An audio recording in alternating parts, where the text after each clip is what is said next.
I create hijinks. That's my. Yeah. That's Yeah. hijink creator.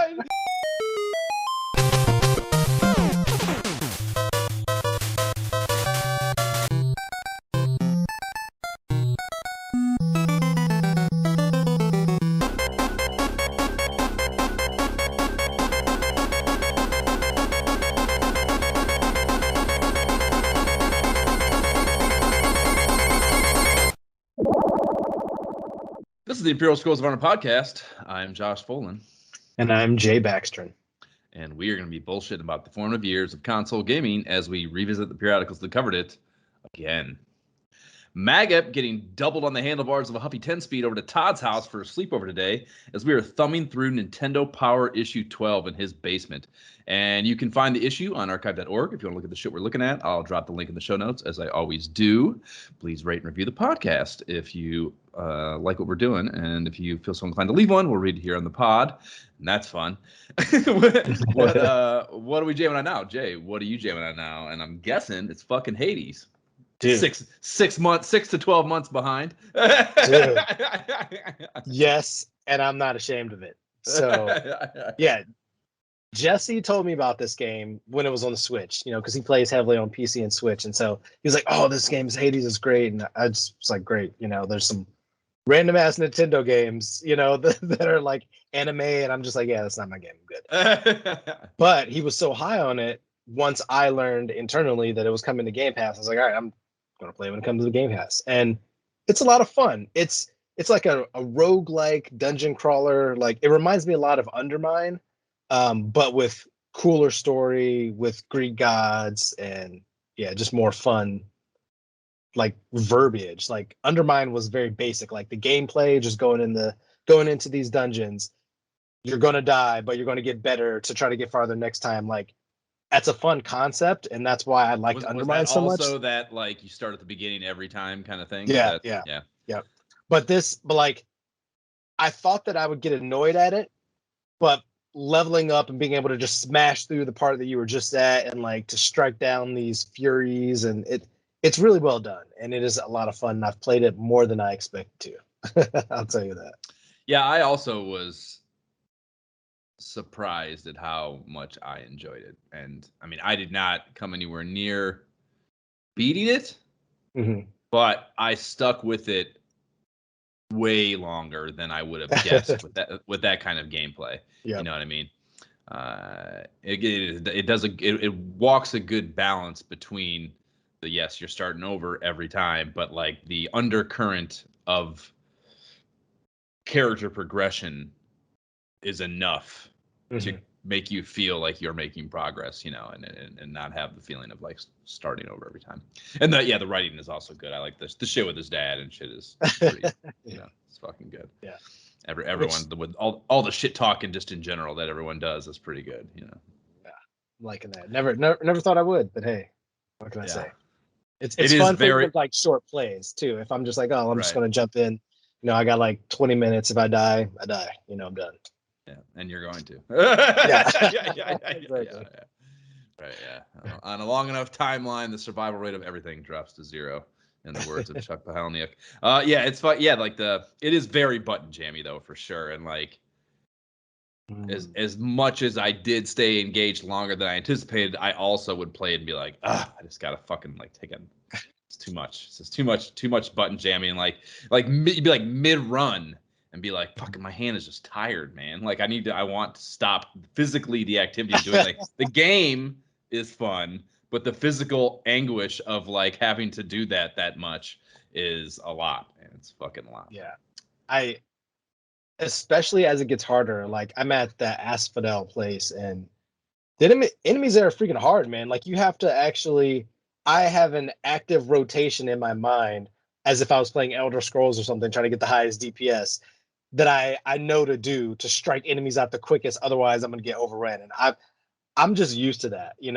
I'm okay with that type of game. I know that's not really your jam, but I'm just used to competitively, like, how fast can I get this in to kill these enemies to actually survive? Yeah. And that's the thing. Like, I don't even know.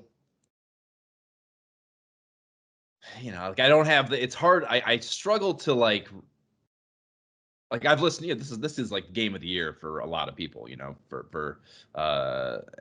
So there's been like I hear a lot about it on the podcast I listen to and shit, and people talk about it and like they talk about which like should like I'm surprised it doesn't appeal to me more, but like the minute like the math of it, like there are people that like break it down to like a scientific approach to DPS maximum DPS things based because the thing is you didn't mention it, but like the thing with the game is like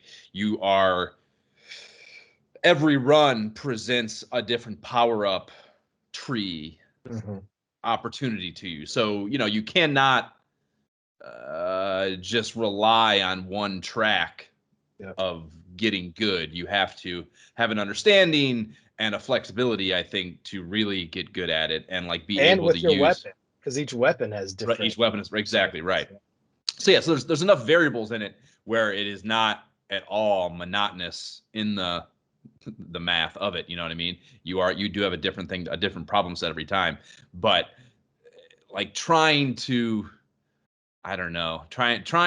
fucking maximize that on the fly to me is just it's too much. I don't know if it's too much or too. I'm not sure what the problem with it is, but like I have a really hard time staying engaged with that because it is just like, okay, like this thing's working this time and like I figured it out here and it's kind of working and I go through back to the next time and like I'm not really figuring out why I'm better or worse this time. I just am better or worse. And like it's just not working this time. You know what I mean? And like that to me is frustrating, like a lack of reliability. The lack of reliability, I think, is maybe what frustrated me the most about it, and might have been what kind of got me off of it. But yeah, I like the active like math in my mind where I know if I have the spear, I know the special attack is so powerful. I like that shield. I like the shield. The shield is awesome too. I did not think I would like that, but that's freaking cool. But like the spear, there's a power up when you get Zeus's tree. You can get chain lightning, and that spear just does so much damage. And there's another one where you can do 3 at a time. And I am like nearly unkillable when I have that. But I know I have to hit so many Ys first because I'm building that up and trying to get that maximized because that's where the most damage is coming. But it's like the actively in my mind, like what I want. But then if I get presented with like Hades instead, I'm like, okay, now I got to roll with Doom instead. So do I want to I know I'm going to be dashing to get out of the way a lot. Do I just maximize that? So I'm pretty much just love dashing like 24, like at all times. I'm doing the dash around, like there's, and it's been so long since I played, but I remember there was some sort of dash move that like, I can't remember what it was. Something that was highly appealing about dash, where that was easily my most reliable and go-to. Just philosophy. Just one to obviously be moving because it is that you were just constantly being swarmed. You know what I mean? And to one to constantly be moving, but two, like there were dash things that like would do things either on departure or on arrival at the end of the dash. Like you can cause doom and damage, or you can deflect damage. Like you could be very powerful, especially if you have multiple. That dash has been nice. I had like the Poseidon one, which did damage when I arrived. Then I had another one which did damage as I left as well. So it was kind of nice. Like wherever, if you're where I was or where I'm going, you're getting hit. Right. Yeah, it's a good game for sure. But yeah, man, it's just playing that. No, not just that. Like this is a very exciting time, Josh. Like we gotta talk about this. All the games. Oh yeah, very exciting. But you don't even know, dude. You don't even know. You're playing in the Stone Age right now, and you are talking about Stone Age things. But I'm listening. I'll let you talk it out. I want to hear all about this blasphemy you speak, but I'm intrigued. But yeah, man, like, a lot of the games from earlier game showcases, in the year, are now starting to hit and have their betas released and things like that. So a lot of fun games I'm playing. Hades was like one of the ones I had that pre-installed, ready to go. Another one, Back for Blood. Have you ever played that series? Any of those games? Neither had I, but I heard that they were really good. And so I think it's releasing in like a week or so, very soon. But their beta was out, open beta this past weekend. And because I heard it was so good, I wanted to check it out. This is multiplayer co-op zombie survival. And like you have guns and stuff, is exactly what you think it is. And it's like, what's it called again? Back for Blood. I've been seeing a tile in the Oculus games for some zombie game, but I can't recall the title of it. Yeah, but it's that kind that kind of sounds like what you probably keywords. Because like Left 4 Dead, it's part of the Left 4 Dead series. I don't know if there was a previous one before that, but yeah, it's really fun because you get to choose between. I think they have like 7 different predetermined like characters you choose from, but then the weapons you get and everything is all just stuff you find in the game, and you're just cooperating, trying to survive to the next location and advance through different acts, and it's really fun. Like it seems kind of basic, like zombies and multiplayer, like it's not that magical of a thing, but I've played a lot of games before, like the Dead Rising series. That's fun, smashing zombie killing, but just the co-op aspect of it, I always find fun. Even just playing it in a beta with random people that I did not know. Hades doesn't have that, does it? Hades doesn't have a co-op thing, does it? Yeah, that's so shocking. That game would be. That would be really fun. Yeah, it seems perfectly suited for it. I'm surprised. Like, are you guys listening? Make that happen. Yeah, what the fuck? It's got to be in the works. Anyways. Yeah, it's a really fun game. That's solid graphics. Current gen game. So yeah, highly fun game. If you want to check it out, like it's worth it. I think I might have to pull the trigger on buying that bad boy. Word. So, buying it? What do you mean buying it? It's not on Game Pass? Is that the thing? It's not on Game Pass? No. This is a game you just have to buy. Yeah, it's just. When was the last time you bought a game? I do buy a lot of games, but they're usually like smaller games or a game that's like on sale, like a Devil May Cry 5 or something. I'm like, oh, it's finally on sale. Or I take that back. I know for a fact, I don't know if it was the last game I bought. I bought NBA 2K21 because it was on sale for like $10. And I was like, man, I feel I miss playing the game. Like it left Game Pass. I need to play it. $10. Okay, fine. Yeah. But yeah, it's only those big games like a Back for Blood. Actually, I take that back. I retract further statement.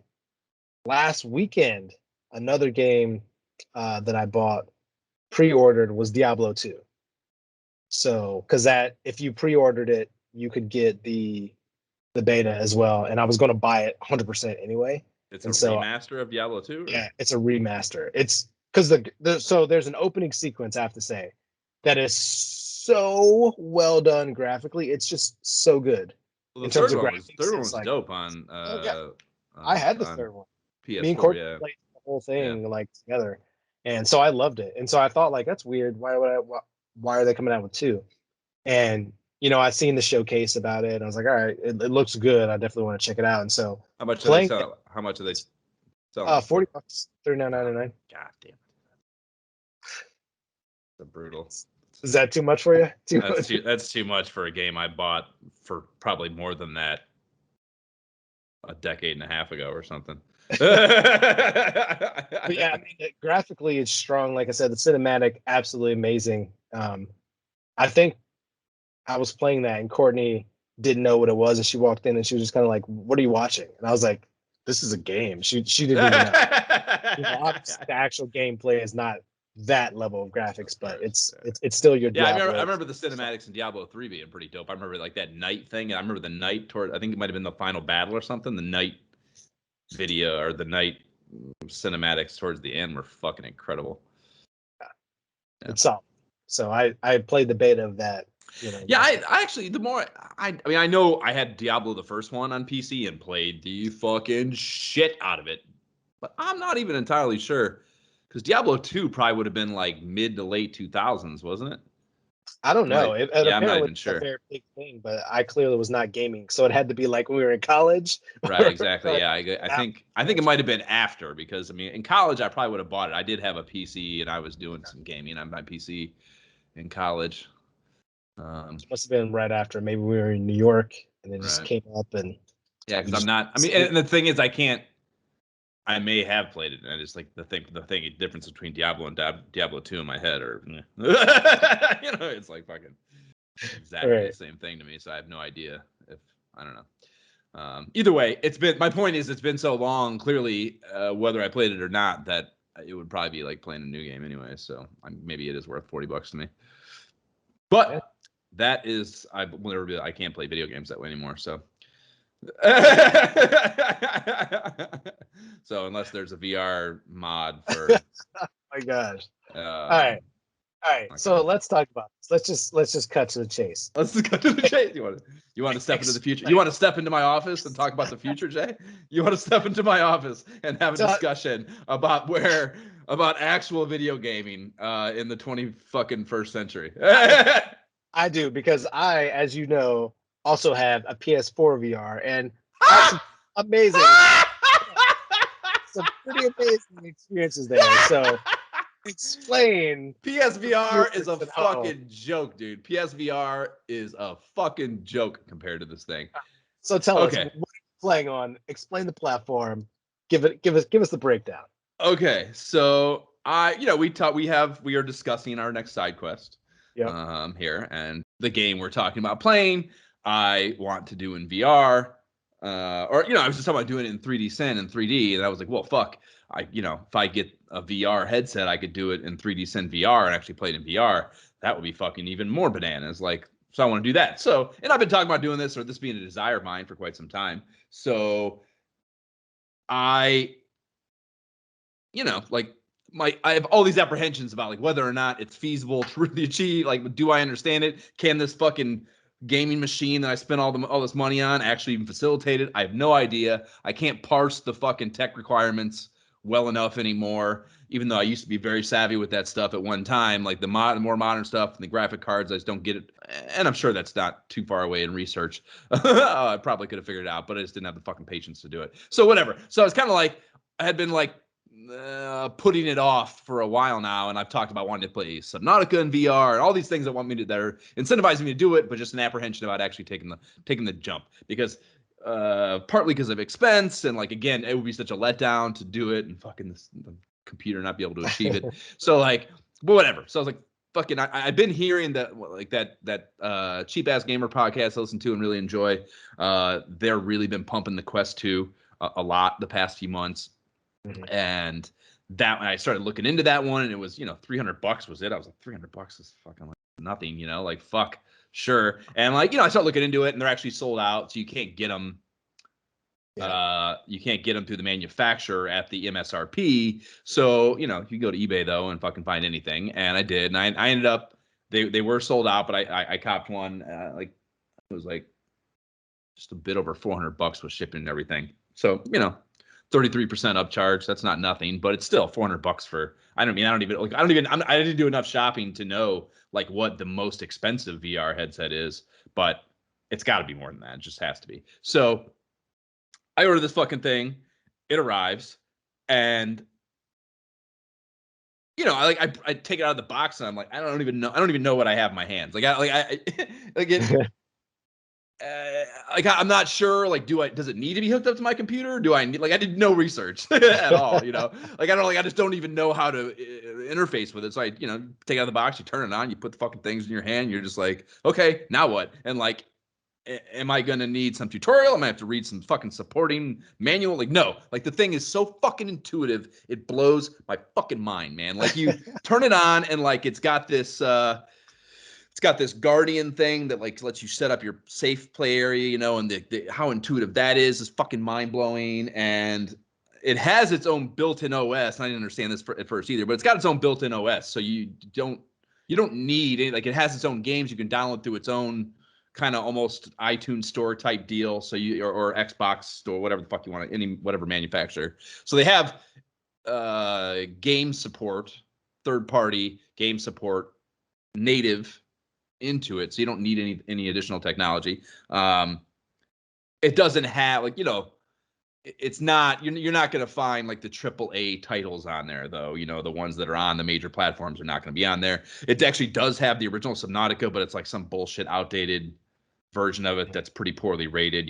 So that was oh, that fucking would be a bummer, and it's not even the new one or whatever, So that was the closest I came to can I do this stuff without my PC, right? And not literally the first thing I said. The reason I ordered was to play fucking Final, to play fucking Final Fantasy probably. So the first thing I do when I get it is trying to plug that in and figure it out, and it was not easy at all to figure out. You have to go. you essentially have to hook it up through Steam. And I start, as I'm doing this, learning all these additional hoops you have to jump through to actually accomplish that, you know? So it kind of like turned me off, and I just like started to fuck with the headset on its own again and start downloading games on there. So there's 3 games I've downloaded on the headset itself that I've like really, really interacted with.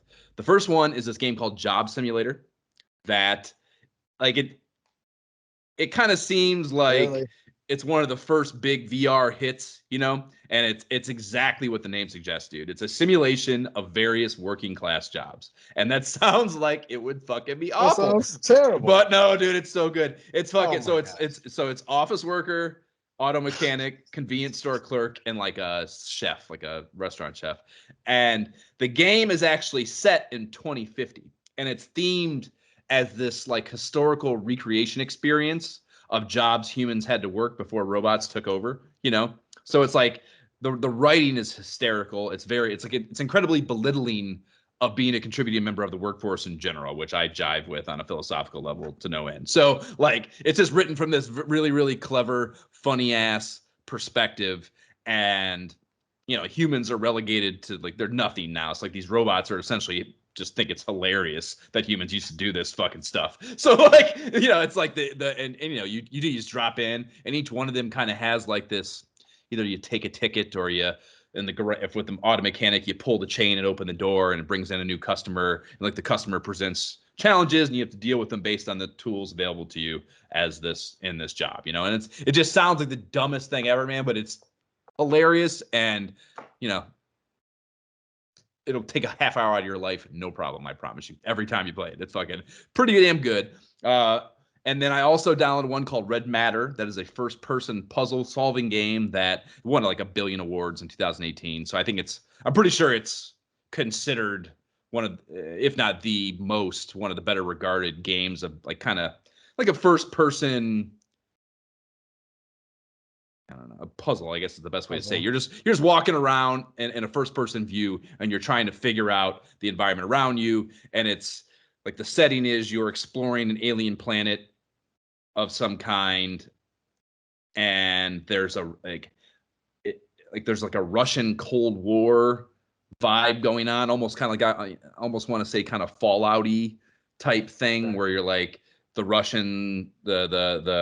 USSR didn't fall and maintained power and was able to proliferate into space, and you're out doing some sort of investigating on a planet that they controlled, and something fucked up happened, and you don't really have an explanation for it, and you're out trying to figure it out.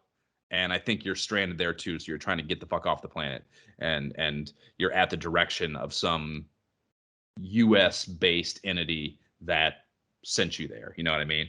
And there's a lot of supernatural stuff going on. So it's pretty fucking, there's been a number of times already just dabbling with it. I haven't really gotten that far, maybe an hour or two into it. And I've had a few times where I'm like fucking pretty creeped the fuck out, you know? So also a good game. And then the last one, just game wise, I would talk about before I like get into just like, I don't know, the fucking how immersive it is and just how incredible everything looks. But this fucking putt game, dude, this fucking walkabout mini golf. I can't stop playing it, dude. It is so fucking good. I can't even, like, you have to go, Jay, you have to buy the fucking thing. You have to get the fucking thing. You have to get on there and create an account, and we have to play putt. It is so, it's so fucking good, dude. Like, it's, you know, it's just putt. Like, I mean, there are exotic courses that, you know, couldn't exist in reality, I guess. But it's still just, it's fucking putt. It's just putt, dude. And like, right. The realism of the controller and how it translates to what you're doing in that headset and what you see in that headset, it's unbelievable. I just can't explain how fucking good it is. Like, I will never, ever bother to putt in real life again. There's no reason to. There's no fucking, and I like love to putt. Like, it's like whenever I travel, whenever I travel anywhere and I see a putt place, I'm like, oh, fucking great, we are going putt-putting. Like, it's fucking something I really, really enjoy. I've tried to find places in LA to no luck, really. Like, I found one shitty place, you know, like 30 miles south of here that's at like a kind of like a swings and things kind of fucking joint. That's like a kid's place with a bunch of other dumb things, and the course was dog shit, you know. Like, I haven't found anything, and that was shucks. I mean, outdoors. Like, I can't believe there's tons of You would space think. everywhere. Yeah, I don't know why the fuck they don't have them here. But in any event, no reason to ever look for those again, because this fucking game satiates everything that you could possibly want out of putt-putt. And it feels just like it. It looks just like it. In the game, you have to each hole on every course, and there are I want to say maybe 6 or 7 different courses, and then harder versions of those courses currently. And it seems like that has grown over time. Like they're releasing more as the game has been out for a while. So that's cool to know they're supporting it. But each hole on each course also has a hidden ball, like just a golf ball that you can find somewhere. So there's like this treasure hunt thing going on at all times whenever you're playing a new course.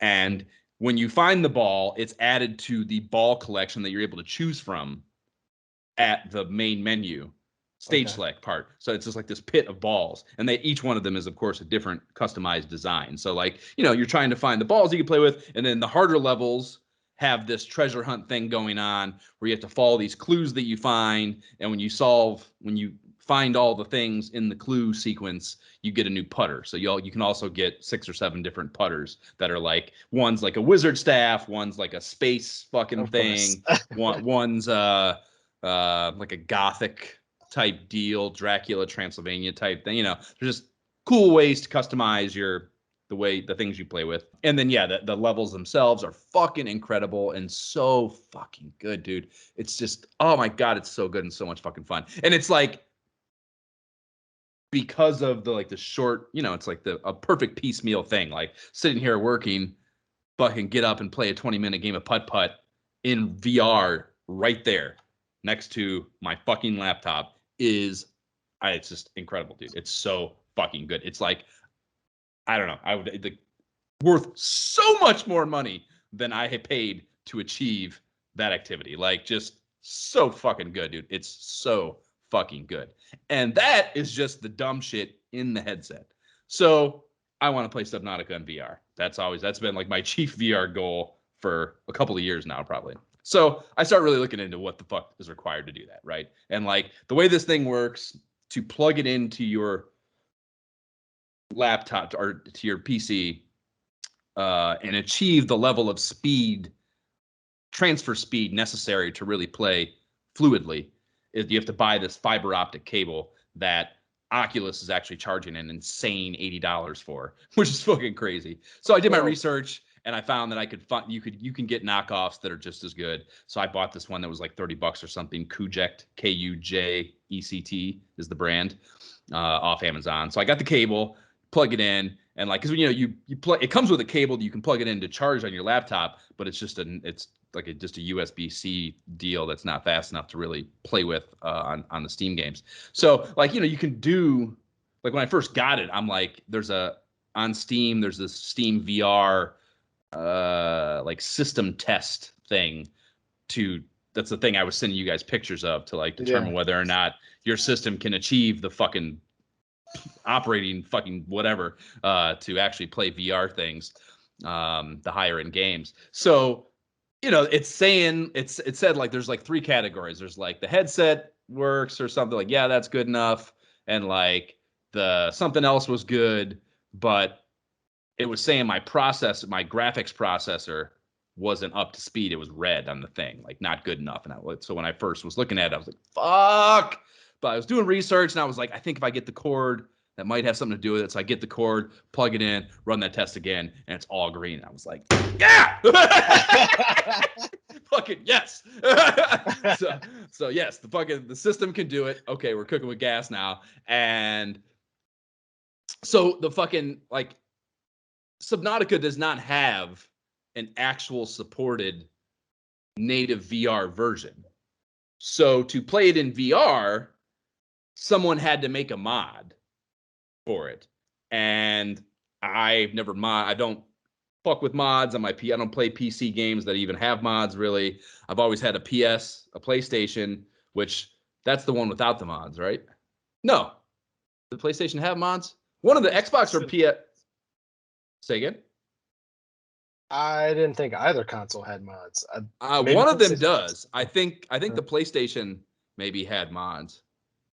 The PlayStation 4, I thought that was only as a only of a PC thing. Yeah, because I remember getting on Skyrim, there was like something that made the grass realer that like you could download a mod. So yeah, so you know, I barely fucked with mods. Certainly don't necessarily trust them on my PC. Don't know enough about them to really fuck with them a bunch. So like this whole experience was like a very touch and go thing, you know? And I thought it would be super hard and I would have a fucking never be able to get there. I found a guy with a YouTube video with a couple links below the fucking thing, and he was playing fucking Subnautica VR, and it took me, mate, no joke, dude, including downloading a second purchase of Subnautica Below Zero on PC on Steam for PC. So I bought it twice now. Speaking of games, you actually paid for, including that 5 gigabyte download. It might have took me 25 minutes to make this whole thing happen and be sitting on my couch playing Subnautica in VR, dude. And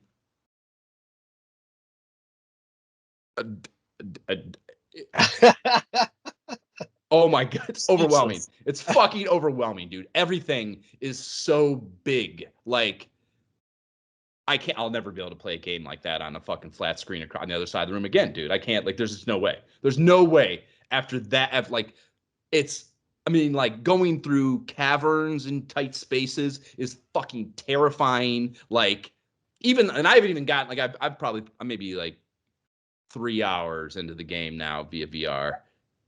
And like I haven't even interacted with any of the big leviathans or anything. I'm just like, you know, early in the game, you can't go too far, you can't go too deep, you can't go anywhere where there's any really dangerous shit for the most part. So I haven't even really fucked with anything that's truly scary. And even the bullshit things that you enter that are like semi-hostile are huge and fucking terrifying. And like even like I first dropped into the water, dude, and immediately it was a whole I don't know. Like the first time I explained kind of like how cool it was the way you started in the first Subnautica and you get out of your pod on top of it. And then you have to you look down at the water and you have to jump in. And like, just like the way the game forces you to like take the plunge. Like it's like doing that in VR was so fucking good, dude. And like just the first jump in and like seeing the first of like the basic fish that you can catch and eat and shit. Like even those huge. And like, just a 3-dimensional feel to them, and like, oh my God, dude, it's so fucking good. It's so good. I don't know how you can play something like this and then just go back to playing something on a flat screen. I just don't. It's so boring and mundane. I don't know how you do it. I don't know if I can do it, or if I've thought about, because I've been dealing with that movie, so I haven't really had a ton of time to game, and I haven't even touched my Xbox in like a month now. I've only had the Oculus for maybe 2 weeks. I haven't went back to anything. I kind of like have thought a few times about fucking with Fallout 76 again, firing that back up. But like after fucking start, like there's just no way. There's just no fucking way. And like I'm sure that the thing is, I'm sure that is available with a VR mod of some kind on PC. You know what I mean? Or on the PC Steam platform. You know. So maybe I don't have to, but yeah, I just don't know how. I don't know how it's so much better. It's so fucking good, dude. It's so fucking good. It's so fucking good. So good. And that much better than the PS4 VR. Yeah, you can't even. It's not even. I mean, Skyrim was pretty good, and so was Resident Evil. It's just like. It definitely looks the resolution and the aesthetic quality is infinitely higher, and especially with and maybe that's to my fault. I don't really use those wands that came with the PS4, the control wands. I don't really use those with VR. So maybe if I had really tried to engage those a little more, I would feel a little differently. Oh yeah. You have to for some games. Yeah, some games it's required. Like you have to use that, or you just don't play. Doom. Even Doom, which once I had started using the controller, which you could switch it over to, Doom 2016, I could see, because the movement thing is like that point and go to the thing, that a lot of VR things use.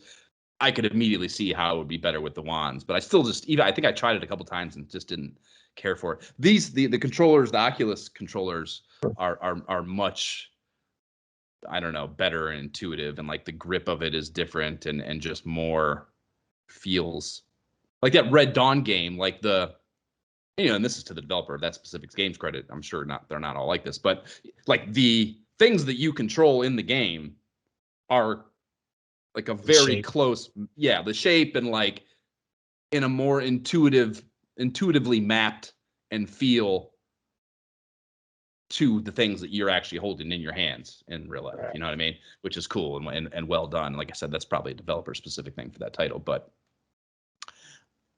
dude, I had to buy a fucking wireless thing for my Xbox controller because you can't play Subnautica with those wands because there's not enough buttons for all the shit you got to do in Subnautica. So I had to fucking get my Xbox controller rigged to it, and like the Xbox controller can connect to the headset, but it can't connect to the headset when the headset is turned to the PC Link thing, which is like a different mode of operation, I guess. So I had to basically get my Xbox mapped to my laptop to make that work, and that was its own little technological hurdle that I was cussing at my fucking system for a couple days ago. But like, other than that, so like even including that and the cable and the headset, under $500 to make all this happen, and it's just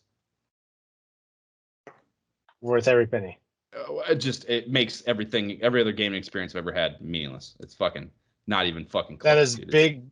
big praise. Words, man. It's funny honestly, because I was talking to Jesse about this a while ago because he, at the start of the pandemic, both he and Tanya both had Oculus too. Like, and they were playing some game. I can't even remember the name of it, but it's how they would hang out with people that they knew. They would do through there, and it was like, well, that's the thing, it was amazing. Yeah, I mean, I guess I should have mentioned that too. Yeah, man. There's like it's Facebook. So like there's like this social element to the whole thing that like it's natively wired into it that you can just tell. I don't know, like there's a social component to the Xbox platform, but it's not the same thing. Like you have like a house that's like your or you can change the environment, of course, to skin it in different ways, but there's like a physical space that you exist in where you kind of like your home base, and you can like invite motherfuckers over and like you all have avatars and shit. And you can like, obviously play games together in that actual digital space, and like, it's just, it's wired to Facebook Messenger, which I don't really use a ton, but if you did use that, it would, the shit pops up right in your thing and you can fucking voice command to talk back on it. So like, that's like already a built out thing in there. And yeah, there's a lot of games that, of course, embrace this. Like I haven't downloaded them all, but there's a ton of things I've seen in there that are like, fucking Rec Room is one I keep seeing. That's like, it probably is a bunch of little mini games that you can fucking Mario Party type shit that you play with people. And I mean, like I said, the mini golf one, I mean, it's like, you can't really play past the headset, to play with someone locally. So it's definitely kind of Xboxy in that sense. You have to have another system to really engage in the multiplayer way. But I mean, yeah, that fucking walkabout golf thing would be fucking amazing with fucking two people, playing on the same course at the same time. I'm curious to see how much if it does anything to actually like establish the two of you in the same space or not too. Or if it's just like you take a turn, you're both on the fucking same scorecard or something. But either way, it's fucking seems to be very well done, and just like kind of the OS of it is very socially minded, and like, it suggests people you may know, and like there are a handful of people on my suggestions I'm like, I don't want to fucking deal with that person, but like, fucking clearly not enough people have this thing. But I think if it gets a little more saturated in fucking the number of users, I think it'll the sky's the fucking limit for this. It's because they've been out. Like when I was talking to Jesse about this, I just couldn't get one, and it was like, oh, maybe you can find one on eBay, and I was just kind of like, whatever. Like I can play games for free. I'm just gonna keep doing that. That is the shit thing that it doesn't have anything like that. That's like, a subscription based deal where you're just gotta say, in general, it doesn't seem like that's why the Steam aspect of it is key, because you're not limited to what is available on their platform alone. You know what I mean? Steam obviously has everything. So yeah, it's like the actual offerings. Like I've done a ton of Googling of what games are good, what games are, what's worth downloading. And like, it's, there's like a dozen games maybe that really have like a universal thumbs up rating on, you know what I mean? There's this one called Beat Saber that doesn't look like my jam at all. Oh, dude, we played that. That game is awesome. I played it at the what was that place we played for my birthday? Not GameStop, but GameWorks. Right. I played it there, and it was a blast. I was like, because I saw it when I was looking at the Oculus. I was like, I would buy that game because I get it's fun. Literally every single top 5-10 list are like Beat Saber. I'm sure it is fun, but especially for me personally, sitting at home alone playing stuff, like I want something a little more, immersive. Fair point. Not like there's this boxing game I keep seeing that's like, it looks fucking incredible, but like I don't want to box in my fucking living room. I don't know. Like, I just don't want to do it. Like, I don't care how great it looks. I don't want to break a sweat boxing in my living room. It's just not an appealing idea to me, no matter how good the game is. But those controllers, I can see how. So I actually saw like one of the videos I watched is just kind of like a life hack list of things you can do to optimize your experience. And like, there's a thing you can do with the lanyards to tie them to your hand so you can open your hand and have them not fly off. So like things where you're throwing things or like whatever, just a little more immersive of a physical action, without obviously breaking your fucking things. so like little shit like that you can do to, engage those types of games a little more. It's fucking great, man. Go on eBay and get one, dude. I don't even know. And like, all those fucking, like I said, all those games that you really like, those first person fucking shooter, third person things, like all that shit, dude. There are probably mods to play every one of those in fucking VR if there's not an already native offering, which many Steam games have, the bigger ones. It's gonna blow your fucking mind, dude. Blow your fucking. You have to play fucking everything on your PC and get a PC that can really carry the shit. Which is a little bit, I guess, more of an expense than the $500 I said, but I'm like, I just bought this, and I don't know, it definitely wasn't the top of the line because I was like, I don't play most of my gaming here, but it's got to be decent. So I actually don't even know. That may change very soon, Jay. So you fucking one dabble with it, and you'll be like, yep, I'll buy whatever else. Pay whatever. Like, it's fucking completely different deal. So. That's what I'm jamming on now, and holy fuck, is it good! I did also try the 3D Synth VR thing one time, and like, it's actually not that good. It's cool, and I didn't really get into the game. I'm sure if you really get going, there's probably shit that looks cool and whatever. But it's just, it's not. I guess it's not that much more different than the 3D thing, where there's like like I talked to you guys about the fucking Dragon Warrior thing, how like the little chests are like a thing now, and like you can tilt the screen, and it is, you can walk through the woods, and like that's what I was expecting. Your sprite is a little blocked by the trees in the woods now, and like that's cool, but like it's not fucking it's not really a big deal. It's just like a slight aesthetic change, but the other shit is fucking dope. All right, so. I guess that we spent an hour talking about Oculus. Now let's talk about Nintendo Power 12, I guess.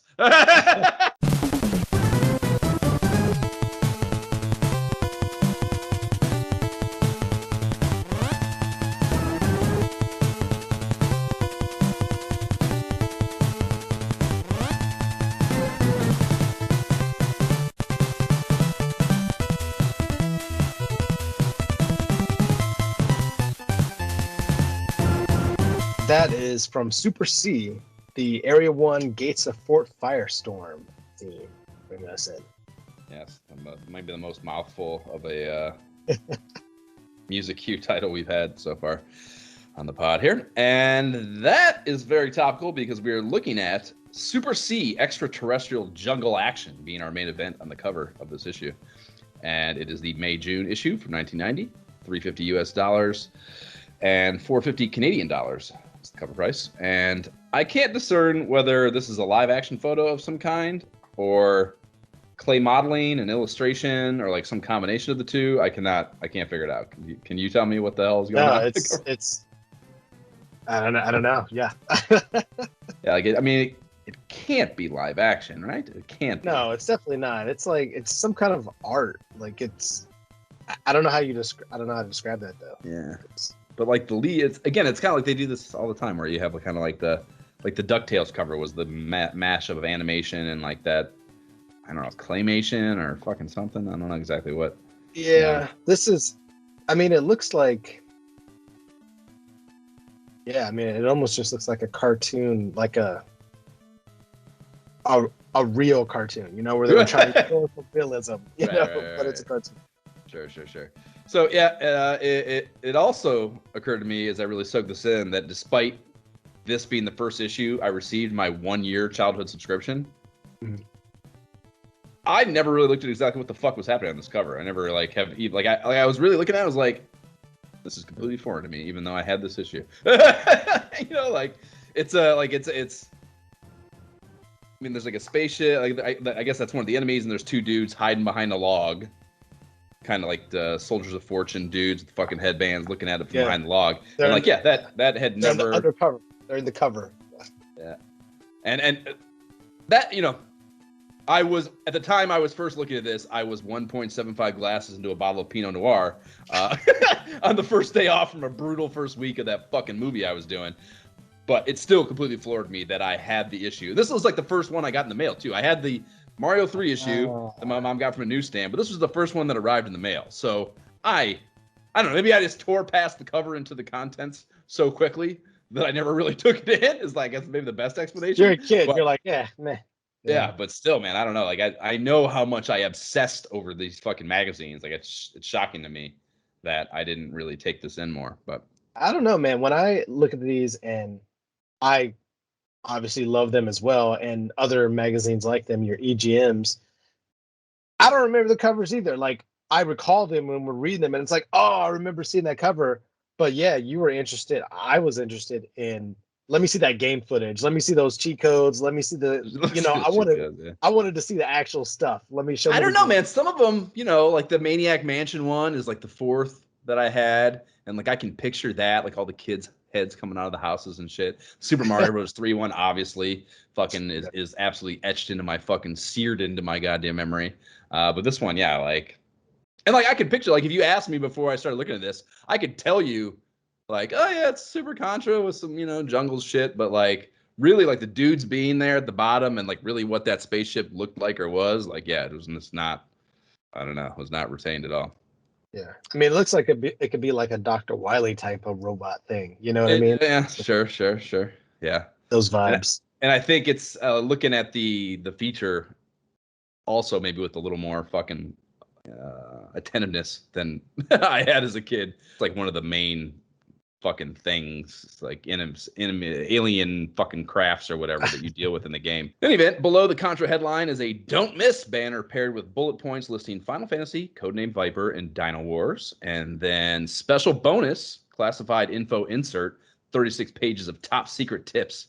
And much like the pack source insert in issue 11 that I talked about, this was the fucking dope show to my idiot little child mind. Like, it's stylized like a black leather folio, spy folio, you know?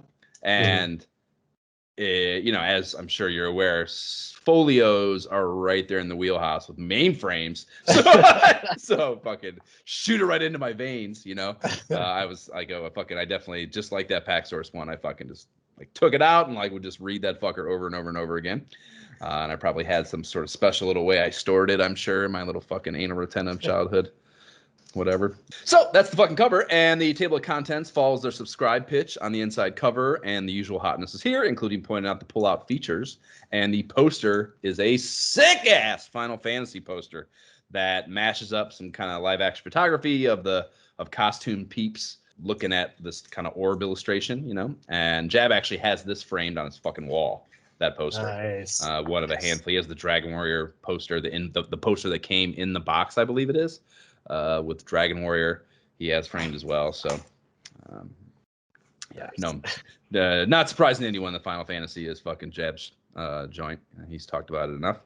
So Player's Pulse comes next, and that starts with the mailbox. And Jason Kendall of Boston, Massachusetts, is a bit of a fucking creep. He wants to write letters to Jenny Lewis, who is the little girl in The Wizard, and is asking for her direct address.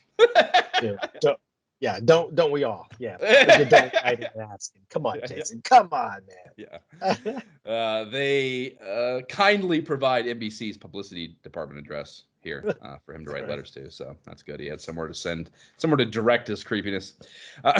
And I guess that the letter about the economics of game pack production and distribution is mildly interesting as well. But I would say, generally speaking, this pile of letters kind of sucks. There's really not much. Yep, those are the two most interesting letters. Agreed. For sure. And the video spotlight is also relatively uninteresting. The first kid is a 14-year-old. Miyagi, fuck off!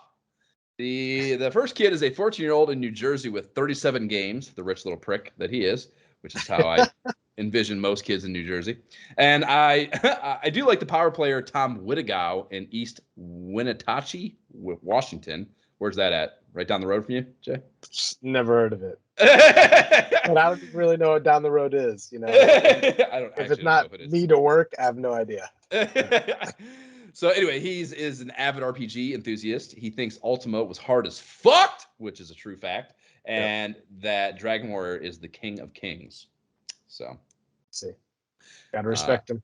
Right, gotta vibe. I definitely vibe with Tom here.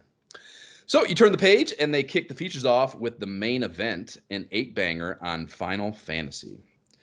So this baby is here now, and you can sell me the whole seat, but I'm only going to need the edge. They spend 6 pages taking us beat by beat through quite a bit of the story, I would say, in gameplay. They have screenshots and hot-ass illustrations as visual aids, up through getting the airship, which, if you had played the game, Jay, is not a first step in the game at all. Like that's a nice ways into it. So they take us through quite a bit here, story-wise. And the last 2 pages are dedicated to the Final Fantasy treasure chest, or treasure quest rather, which is did you really look at this? This is a rather elaborate contest that it reminds me a lot actually of the Atari Sword Quest contest, which I think I've mentioned on here before, and most people who are fucking video game historian nerds know all about. But this one, there's 3 phases of it, each with a set of questions to write in with the answers for. And it's broken up into, it's like basically paired with their issues, their bi-monthly issues. So we have the May-June prizes are some Final Fantasy decals for your controllers. And then they're giving away 4, this is exact verbiage, exquisitely designed and crafted power staffs, which, fuck. Dude, I want a staff. Are you kidding me? As a kid, fuck yeah, I had dude. sticks that I would like write on and try to make your own. Like, come on, you're gonna give me a power staff? Yeah, bestow it upon me, please. Yes, please. And the July-August prizes are 500 adventure packs filled with treasure. No further explanation is given as to what that treasure might be. And the biggie one here is 2 full-size suits of armor they are giving away, which, I mean, the bummer, with the Sword Quest giveaway thing, you can look up the one guy who won the Chalice, has a story you can find, and he's been interviewed about it. And then there's another one, like I think a crown was the other one maybe, and that kid ended up melting it down for like college funds or something. He like melted the fucking thing down. Are you serious? For gold or something. So you can find those stories, and I could not. I looked super hard to find any of the winners here, and found very little of something I get to in a minute. But yeah, I was disappointed that I couldn't find any firsthand accounts really. So the September-October, the last phase of this prizes start with a hundo crystal orbs they are giving away, and the Whopper is a fully staged and professionally videotaped treasure quest with you and 3 friends. They deck you out in tailored Final Fantasy style costumes and tell you that you'll piece together clues in strange lands, discovering treasure along the way. Like this in particular, I was like, I want to talk to someone who went on this, and did anyone actually go on this? That would be freaking cool. Tell me about it. Like, what was this quest like? For sure, like how, it was probably so rinky-dink and not in faraway lands would be my best guess if it did happen at all. You know what I mean? But could not find anything on it. I did find a 2010 Game Informer article on eBay, or rather on an eBay listing of one of the orbs. It's like the glass orbs. So it was pretty dope. Okay. They were selling, first of all, the fucking listing on eBay was for 250 grand. And the auction page is long gone because it's a fucking decade and some change ago. But the article on Game Informer actually has photos pulled from the listing. And it says there's a couple authentic documentation items, the original box that the thing came in, and then a letter from Nintendo to the winner. So it's, like, it's as good as you're going to get to a certificate of authenticity for something like that, So pretty fucking legit. And the article does say the production run was actually limited to 50, not 100. So like, that's another testament to me that, like, same kind of thing happened with the Sword Quest one. It just didn't, like, the game crash happened, and that's obviously a different situation, of course. But the game crash happened, and because there were 4 Sword Quests that were supposed to come out: Earth, Fire, Water, Wind, and they only got the first 2 out. Water was in, like, you can find, like, demo cart, like unfinished versions of the game that you can find. Miyagi, stop squeaking that fucking thing. I'm doing a podcast. No.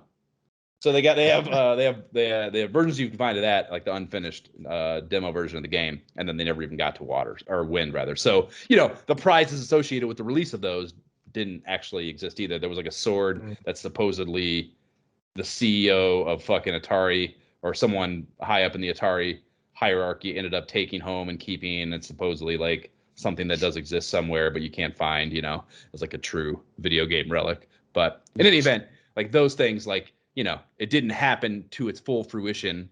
And like my speculation is that I'd be surprised if this did either, particularly that fucking trip. But the idea that, they're spanning multiple issues, which I thought is cool, but yeah, I mean, you just got to be keeping up with it at that time. And this is right when my fucking subscription was starting, mind you. So do you remember this? Remember this? Oh yes. So yeah, they actually list the questions for the May-June mail-in thing here, right? So the questions are: what is the name of the dancer?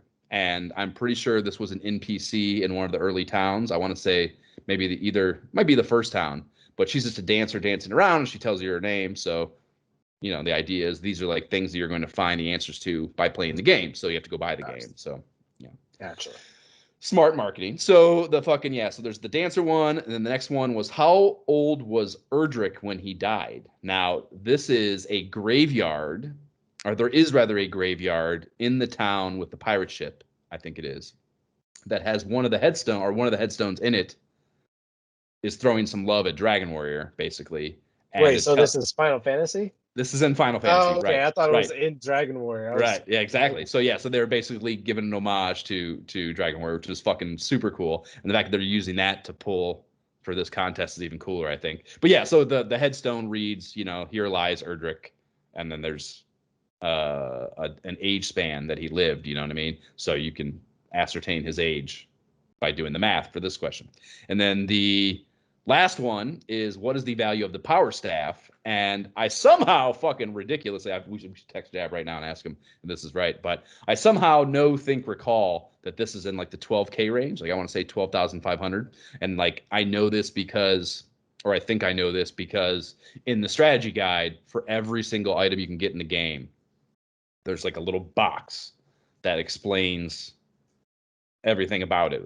Its attributes and how much it's worth when you sell it, and yada yada yada. So I can like visualize that particular little box in the strategy guide for the power staff. And it's also kind of like it's an item that is not particularly useful, I don't think. Like I feel like it's something that you end up selling and you don't really want to keep. It's not particularly purposeful, even though I think it's in a pretty tough to fucking get a hold of place. Anyways, let's look it up actually and see if I'm right. Power staff is a low-level staff used by all. Yeah, that's what it is. You can use it like all or many of the classes in the game can use it. It has an attack power of 12 and no on-use effect. It is most noteworthy for being worth 12,345 gil when sold in the NES. So yeah, I was pretty damn close, man. Fucking 12,500 is pretty fucking close. So yeah, when sold in the NES or MSX versions. Nice. So interesting. Pretty good memory, Josh. Good fucking job.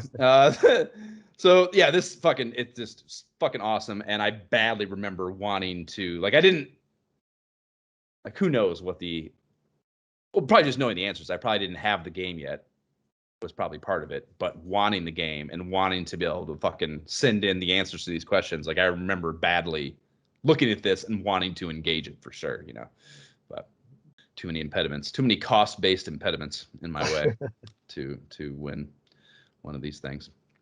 So yeah, man, fucking Final Fantasy is live, man. Does this ramp you up? Are you excited for Final Fantasy now?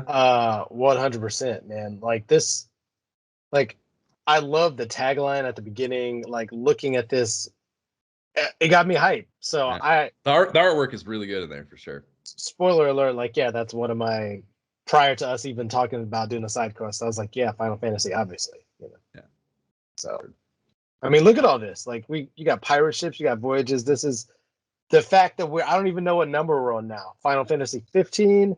Like, Courtney's played through, like, I watched her on the Xbox play through 10, 11, 11-2, like the lightning story. And, like, I was fascinated enough watching her that I started dabbling. What the fuck is 11-2?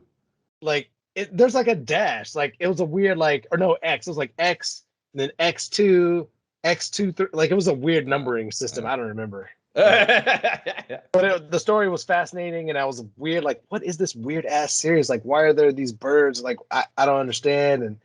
And yeah, I was so weirded out, but also interested that I'm like, where did this whole thing and these couple dozen worth sequels come from? And so yeah, it's like fucking the revered. origin. Sure. Yeah, I mean, I played the first one, played the shit out of the first one with Jab. I've never played any of the fucking subsequent games.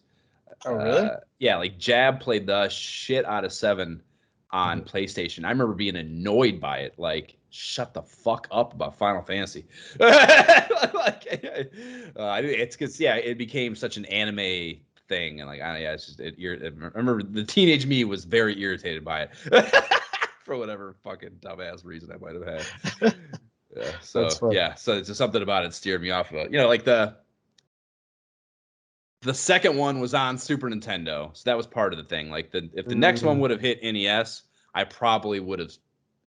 It would have gave me more traction to stick with it, And but because the second one was on SNES and I went Genesis, even though Jab had an SNES, even he didn't get the second one. So there was just I didn't have any exposure to it. And by the time 7 rolled around, I don't know, I'm just such my anal retentiveness, like the idea of skipping 6 installments or 5 installments in a series of something, like I can't bring myself to do that. I can't just jump out of something and jump back in 6 installments later. I can't do that. I gotta do 2 first. I can't fucking do it. So that has prevented me from engaging Final Fantasy for 30 years now. I have avoided Final Fantasy for 30 years because I haven't played 2 yet. See, that's funny because I had a friend in high school, like a really good friend, probably my closest friend in high school. He had a PlayStation at the time, PlayStation 2. No, it had to be regular PlayStation. And he was playing, Final Fantasy, yeah. And so when I would go over his house, because I did not have a PlayStation, I'd be like, sweet, what PlayStation games do we play? But obviously that was a 1-player game.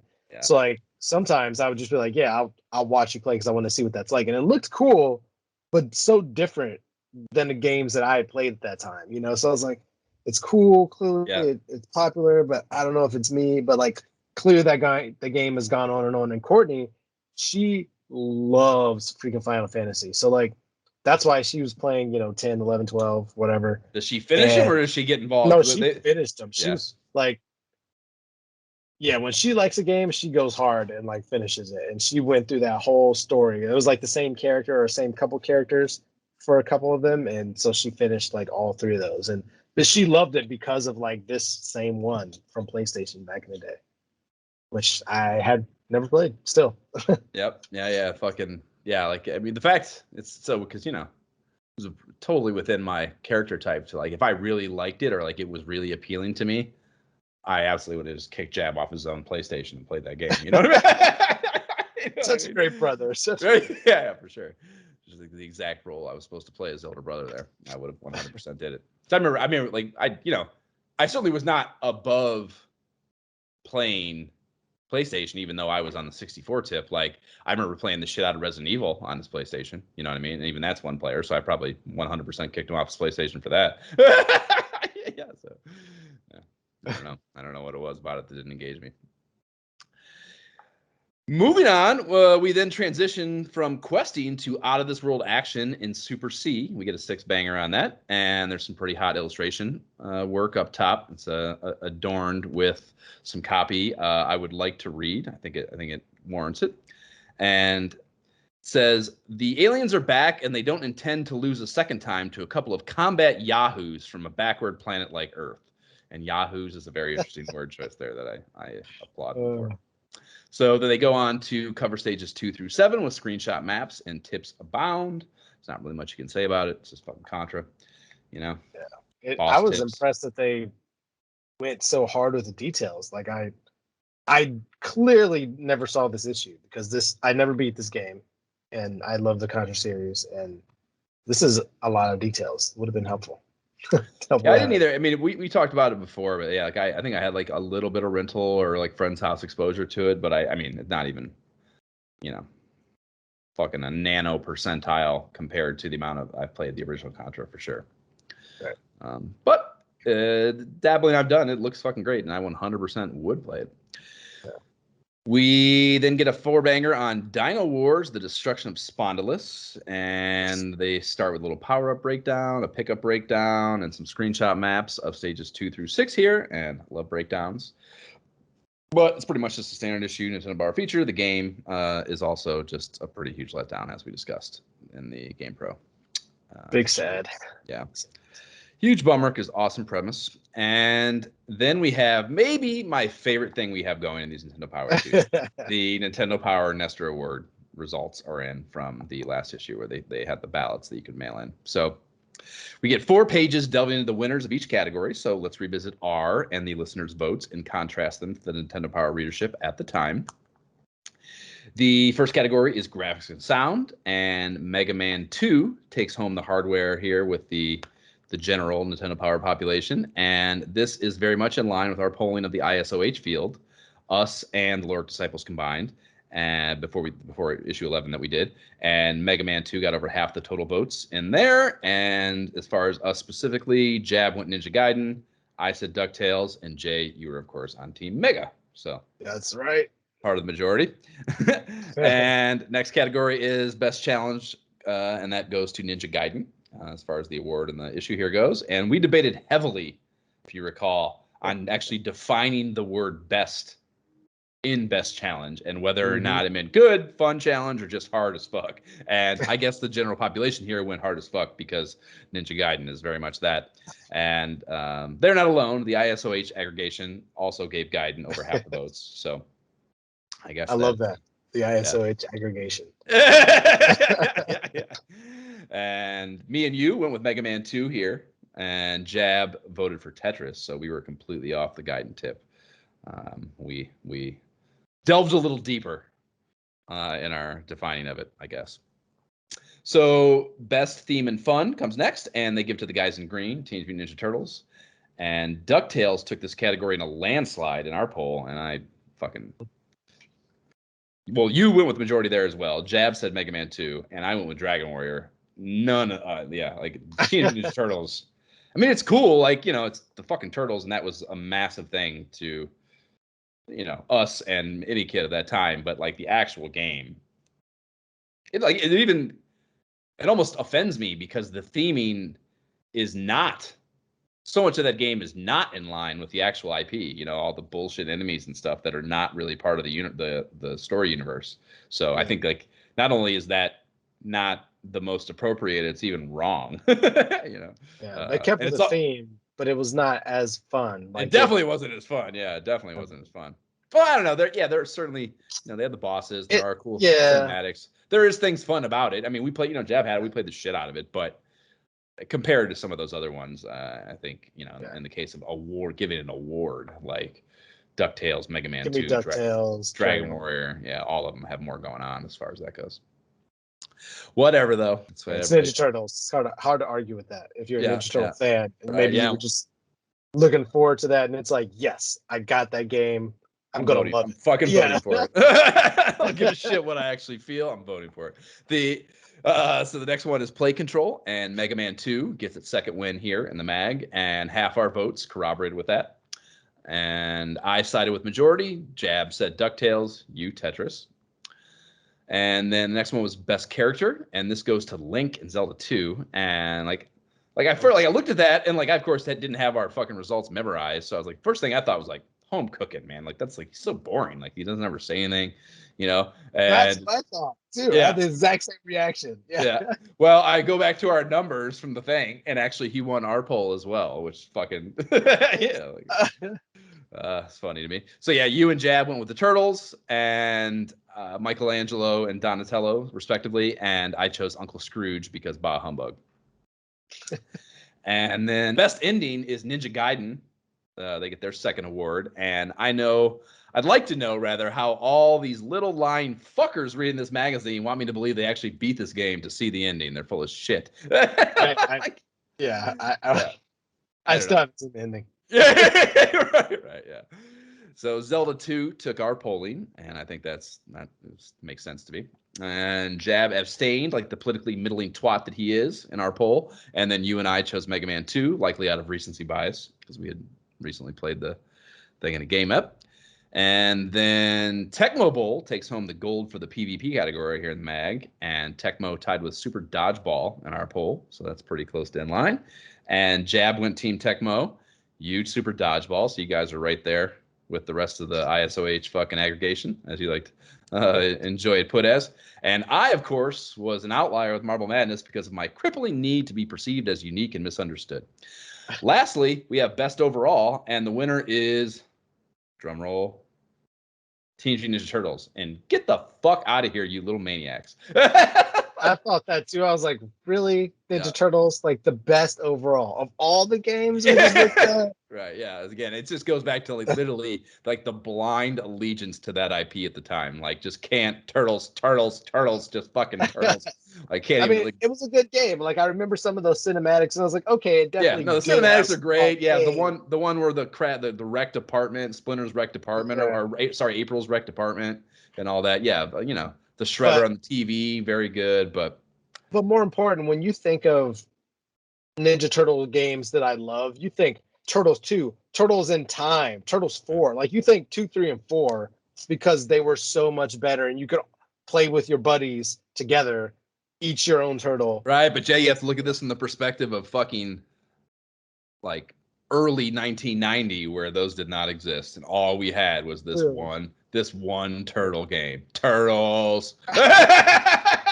Fucking give me the turtles. It's a game. Let's play it. Let's go. Yeah, well, I don't give a shit what's happening in it. Give it to me. But I think that was part of the problem. Like, if you remember, when this game came out, if I remember correctly, the movie came out, this game came out, and the arcade game came out. But the arcade game was like 2, 3, and 4. It was like that. So at the arcade, you could play this amazing version. Yeah. That if it's like a movie and if they weren't at the exact same time, it was close. Yeah, for sure. But then you go on the NES and it was this other thing. So I was like, but that's, you gotta, I think that was the norm then, though. There were most games were like that. X-Men. Fuck, Jesus Christ. The X-Men arcade game is just like, or not just like, but pretty close. Same kind of beat 'em up feel as the Teenage Mutant Ninja Turtles arcade game, and then you go home and play that LJN version that just fucking literally broke me as a human being. Like, yeah. I mean, that's just that was the unfortunate disparity between. That was why the Genesis,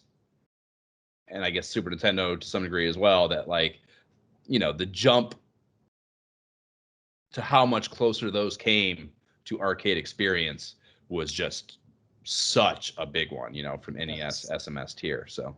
True. That's just kind of the way it was then. So, but still, give me DuckTales. Give me Mega Man 2. Yeah. Mega Man 2 destroyed the category in our poll. So that was what won on ours. And you agreed with that, of course. Jab and I went with Dragon Warrior. So, yeah, there was very few Teenage Mutant Ninja Turtle votes in our poll. Howie ties a bow on this feature by telling you to start filling out your power meters for this year's games now. And then as the year goes on, and rather to do so as the year goes on as well, so you have a sound record of how to cast your ballot for the 1990 awards. And I like the responsible voting approach that Howie is perpetuating there. Is like very good. Yeah, for sure. Don't want to make uninformed decisions in the political arena a year from now. Right, no recency bias. Let's go. Right, right, exactly.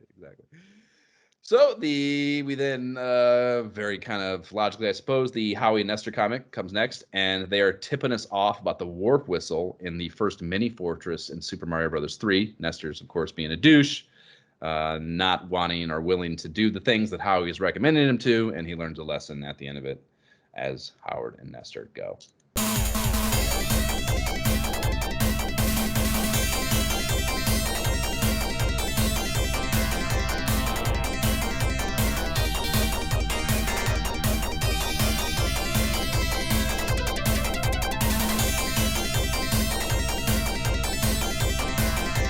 From Terra Cresta, that is the theme of Terra Cresta, bringing us into some game feature action.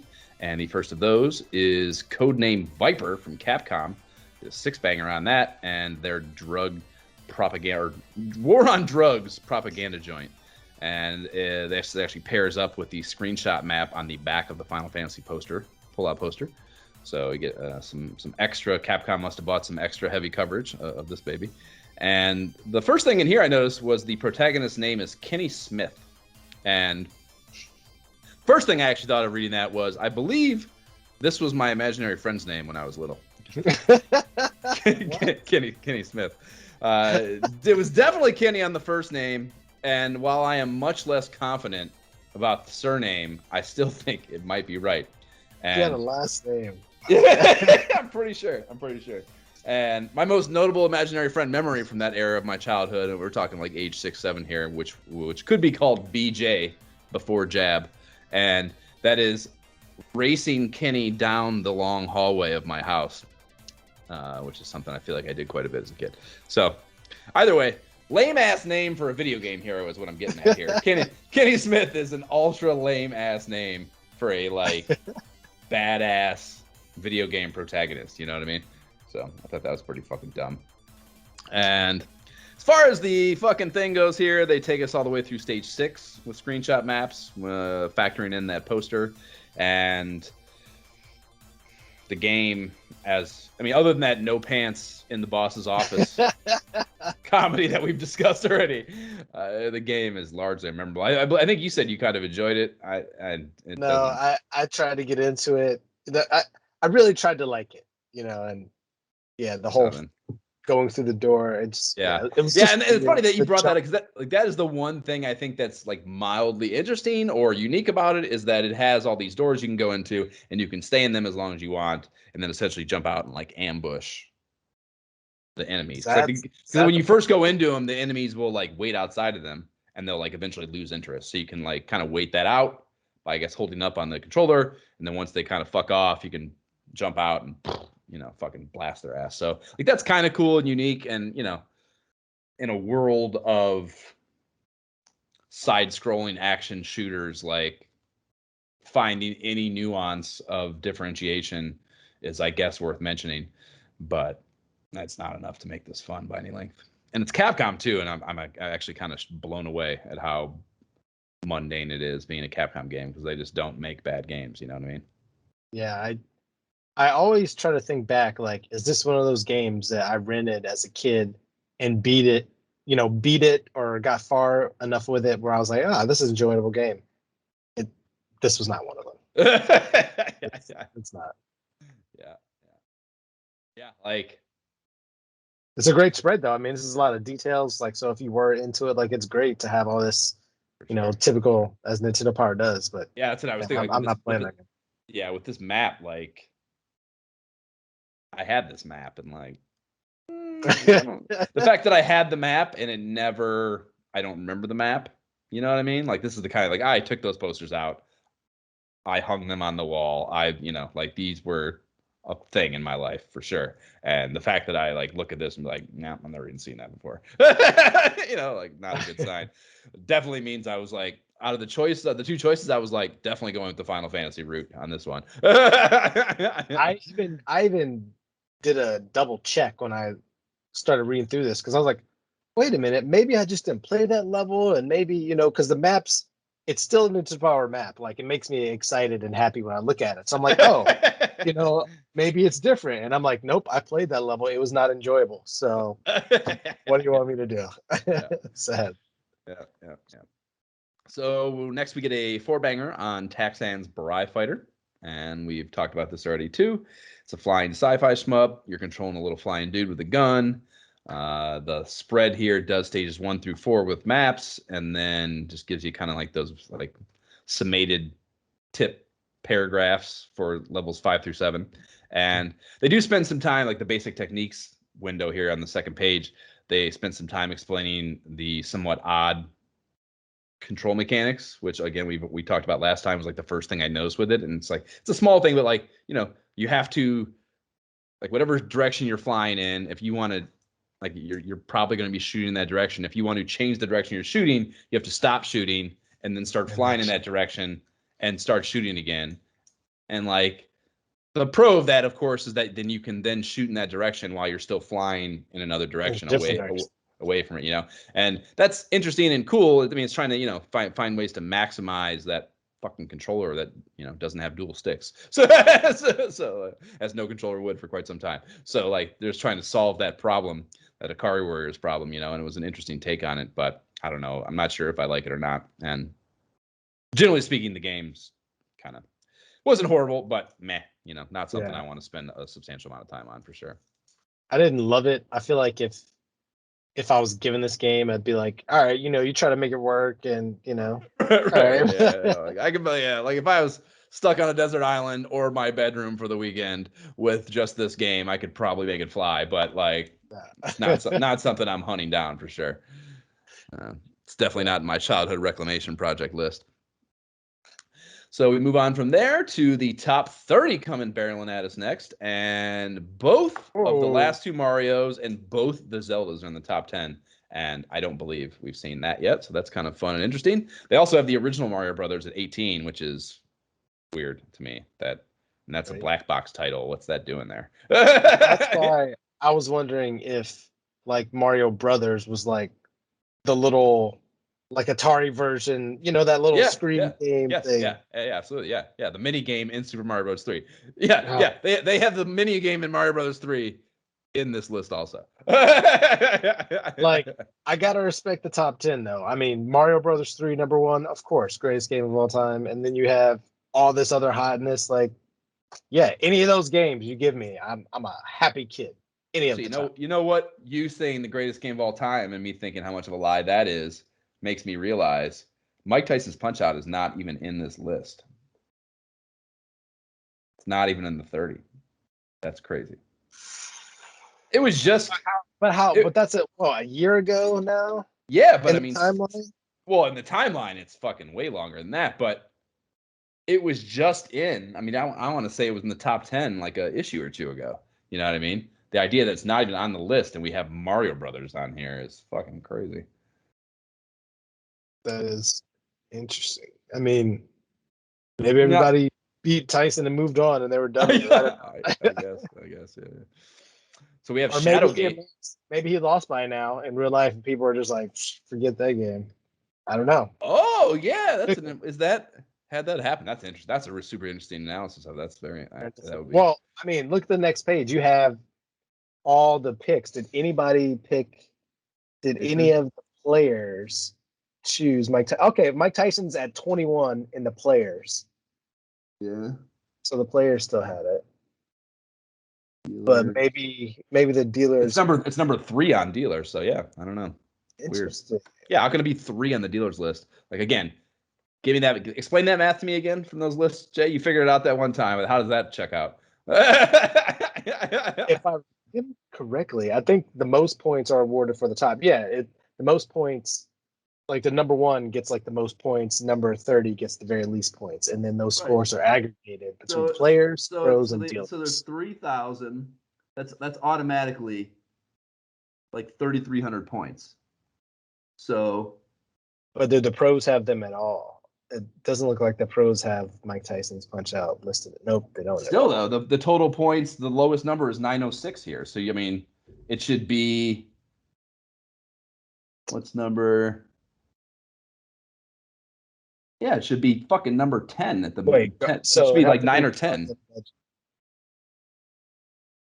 telling you, dude. We need a recount. It's like they're doing the whatever the thing's called with the Governor Newsom here in California. We need one of those. I'm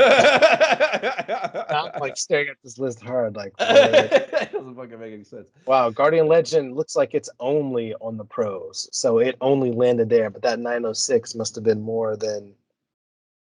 But Mike Tyson's Punch Out is 27-26. That's what I'm telling you. It doesn't make any fucking sense, dude. What's this about? Doesn't fucking check out, man. It just doesn't. Maybe Mario Brothers was supposed to be Mike Tyson, and somebody made a mistake, and no one ever caught it. Yeah, maybe, I guess. That bums me out, but Shadowgate being here does make me happy, and it's first time jumps into number 7, even though it's the first time on the list there with the pink shading. So we've seen it enough. So at this point, people should be liking it. It's so good, so good. Again, I don't know about doing it for game app, but it's so good. They also have both the double dragons in here too, 13 and 20. That's pretty fun. Respect. Figured that would fire you up. And then we move into the now available section, and that's offering 5 games to spring into action if you're in the springtime doldrums. Those are Nintendo Power's words, not mine, as you might imagine. The first game is Hell America's Adventures of Lolo 2, and that's rocking a 75% on the power meter. It's got 3.5s and 4s across the board, and we talked about this at length recently. It might have been an episode or 2 ago, and it's fucking great. The handful of tips here do not address the solution for stage 3, the one both of us could not get past, though. Unfortunately, right? I was like, yeah, the first day I was like, looking at it, I was like, yeah, if I could try to. Is that the right screen? Yeah, none are on there. So I guess maybe we are not in the, speaking of being in the majority, I guess we're not in the majority of people getting stuck on those. So I don't know. Bummer. But I still would entertain playing this for a game app. And then we have a developer I'd never heard of, Cinemaware, are teamed up with publisher Kimco Seika to release Rocket Ranger. And this is a Rocketeer IP ripoff that puts a U.S. scientist in a jetpack setting out to topple Nazi Germany. And this had been ported all over the PC gaming landscape before this NES release. And honestly, that's usually not a good predecessor to an NES game. You know, they just don't, games that, if they are even good on the PC, usually coming to the NES is like some sort of relegated sub-quality, subpar thing, you know. They do give it a 70% on the power meter, which is better than my expectations were. And I tried to source this fucking thing. Did you end up playing this? No, I did not. I tried to source it. I didn't have the ROM, which, like, as we know, is not a good sign. And then my ROM sourcing site couldn't achieve the download. The fucking romsdownload.net could not fucking do it, dude. It was just timed out. And even on there, though, and I don't know how much weight I put into those ratings on ROMs download, but they have the out of 5. And this game was 0 out of 5 for sure. And I don't even know if that means, the download, like the ROM, or if it means the game. But that's a terrible sign. Yeah. I usually don't. If it says something like that, I wouldn't even download it. I'm just like, no, just not. But you don't trust eBay ratings. What the fuck, Jay? You're a walking, talking conundrum. After that, we get Game Tech's Wheel of Fortune Family Edition, and fuck that, I'm not talking about it. So, Infocom's Tombs and Treasure is some detective puzzler action that doesn't hit for over a year still, June 91. So there must have been some sort of fuck up in the development, like tail end of the development cycle or something, for that to be here and then not come out for another year. That, like, the only time we've seen something like that is NES Play Action Football, and we know that got all fucked up too. So. Well, I'm sure it took a while, man. Like, I actually fired this up because I didn't look at when it was released. I was just like, let me just check it out. I didn't play it because when I read this and when I played it was different. I was just like, oh, let me see if I have that game. And I was like, I pulled it up.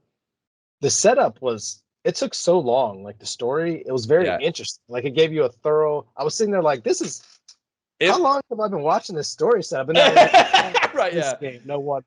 It reminded me of the Mac Venture games, like Shadowgate, kind of, as far as like the gameplay, the windowed gameplay and stuff. And I for some reason, it also made me think of Where in Time is Carmen Sandiego.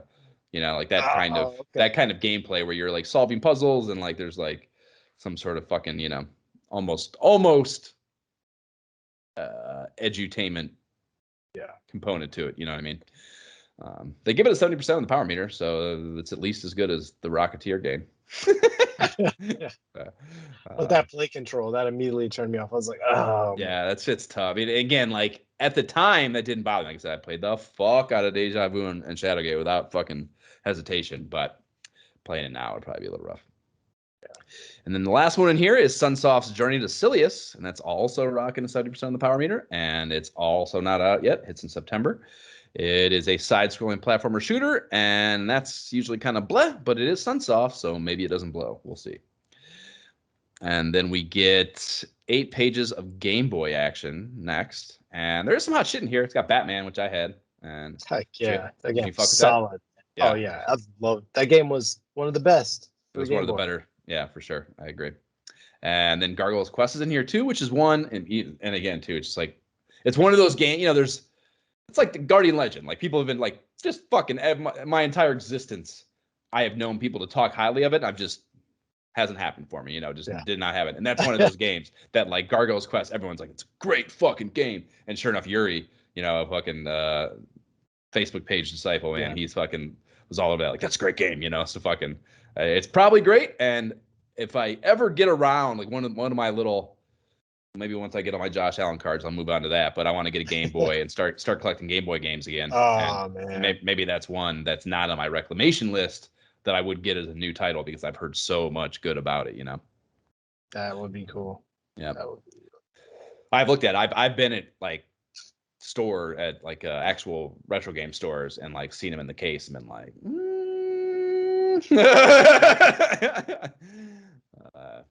yeah, fucking having a Game Boy would be hot for sure. I want to get the little shoulder bag, the whole deal.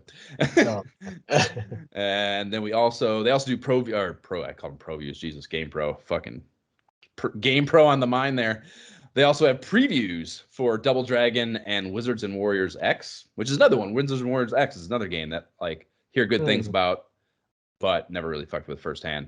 I think Jab had Double Dragon. Obviously, it's just fucking Double Dragon. Nothing special about it. It's not bad though. It's a decent port for being on the Game Boy. Definitely playable. So that's the Game Boy bullshit, and then we get into previews, and the lineup is pretty fucking scintillating. It's Fire is on the way. Yeah, it's fucking Ninja Gaiden 2, Star Tropics, the Mafat Conspiracy, which is one little kind of not super excited about that, seeing it, given how shitty the first Gogol 13 was, and then Gristalis. And the first 2 pages are on Tecmo's Ninja Gaiden 2, the Dark Sword of Chaos, which I believe the last issue did not have, and those Game Pros also with the ad didn't have the surname yet, the Dark Sword of Chaos, and that's a dope ass surname. Look at that! Look at that artwork, man. Oh, yeah, gosh. Well, yeah, that's my artwork behind me. Absolutely, fucking hot. I mean, everything, the aesthetic of Ninja Gaiden across the board, the cinematics, everything is about it is so well done. So yeah, fucking goes without saying on that front. And this had actually hit store shelves at the time of this mag being on newsstands, despite this being a mere fucking teaser, not the full frontal not the full frontal spread that it actually deserves. So, you know, the fucking power meter is an atomic 85%, and this fucker's out, so we can start talking about fucking doing this. And I like the thing too, and again, they've always done this with fucking Ninja Gaiden. Like they play up the cinematic motif with verbiage like starring Ryu Hayabusa there on the first page there, you know, at the bottom. So like they really fucking are very like in your face about how like focused on the cinematics this game is, you know, and how I don't know, they're trying to be cutting edge on that front. And then the preview. Wait a minute, hold on. So the preview section, it's in the previews, but it's actually out. It is out. Yeah, it hit in May. So you always got to check the dates. They then tease that the game will be getting a special Nintendo Power strategy guide where the secrets of Ashtar's plan will be revealed. And honestly, that's like the only thing. Like, should we wait for the fucking strategy guide? You know, because we did that with Super Mario Bros. 3. We talked about doing that for Super Mario Bros. 3. You know, but It's true. That's true. So the first thing I want to do, like, again, fucking just when I think of Ninja Gaiden, I think of music. The first thing I was just like, I'm just gonna go over to fucking G. Belair's OST on this and just fucking rip through it and see what's there. And there are 32, count them, 32 fucking tracks on the soundtrack for this, which is crazy, you know. And yeah, there's a few of them in there that are just like little, you know, 4 to 10 second cues. Well, that's still a lot, regardless. Yeah, there's easily, if not over, very close to 20 3-minute and 1 second tracks on there. So full length Nintendo tracks on that baby. So pretty fucking hot on the soundtrack front, and they're all straight fucking fire, every last one of them.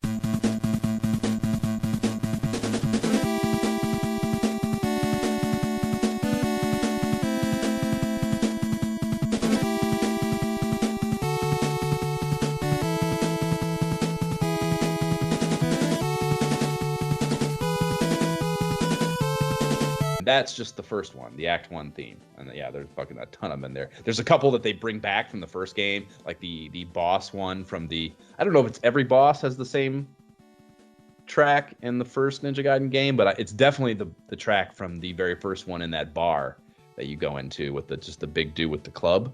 And they have that one in there. So there's some recall tracks from the first one. That's cool too. Like, you know, nice. Appreciating the predecessors and like nostalgia, even, you know, was not really the norm for video games yet. So like the idea of doing callbacks to the previous thing is pretty cool. I think that not many games had, or not many sequels from this time had, rather.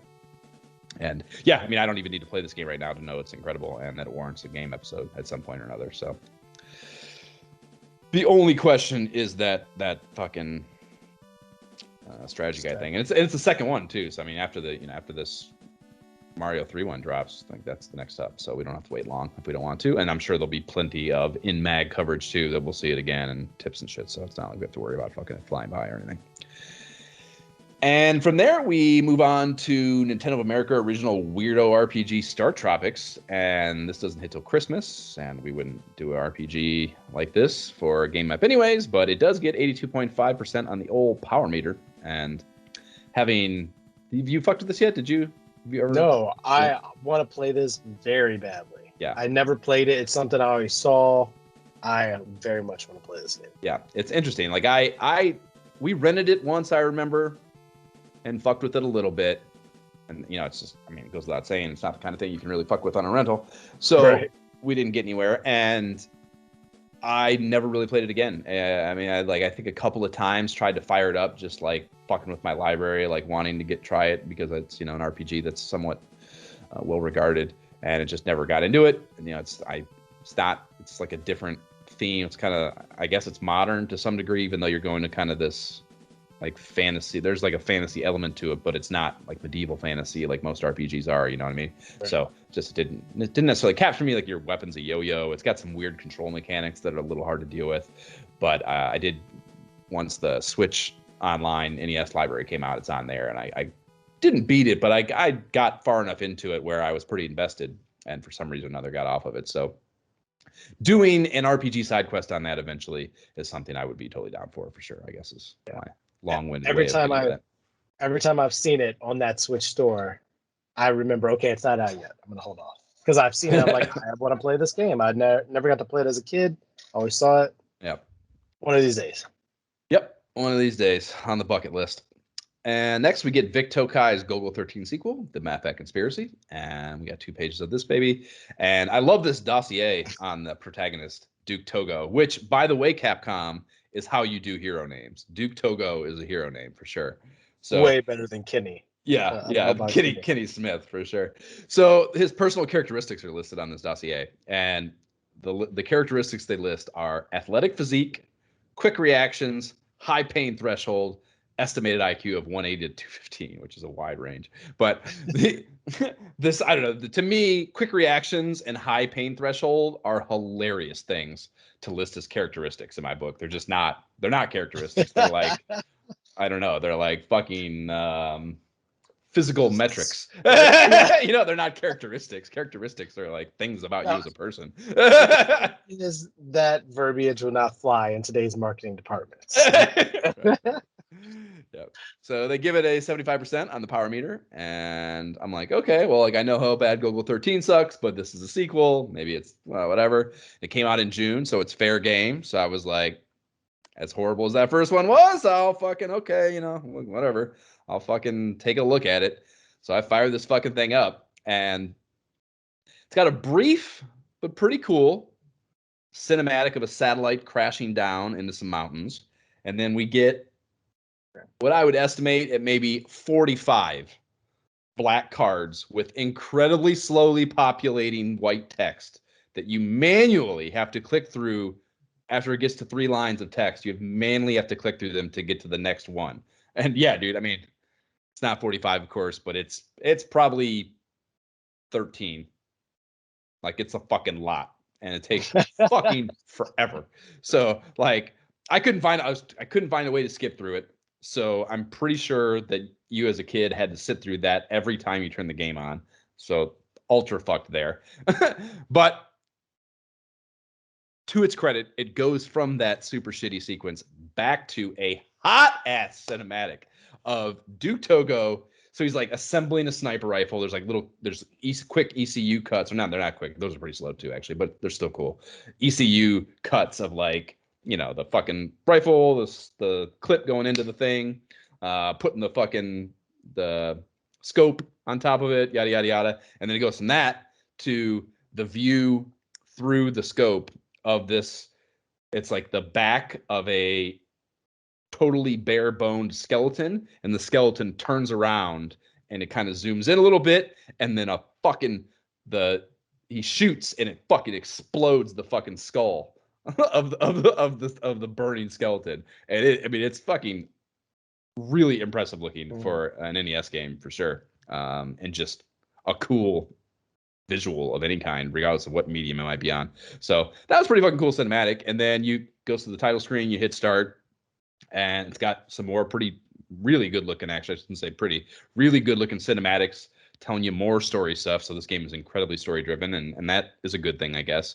Though it is, the pacing of delivering that story is pretty slow. But then it comes from that to what I would say is the exact same boring ass side-scrolling action deal, you know, with like it's super, like the controls are so stiff.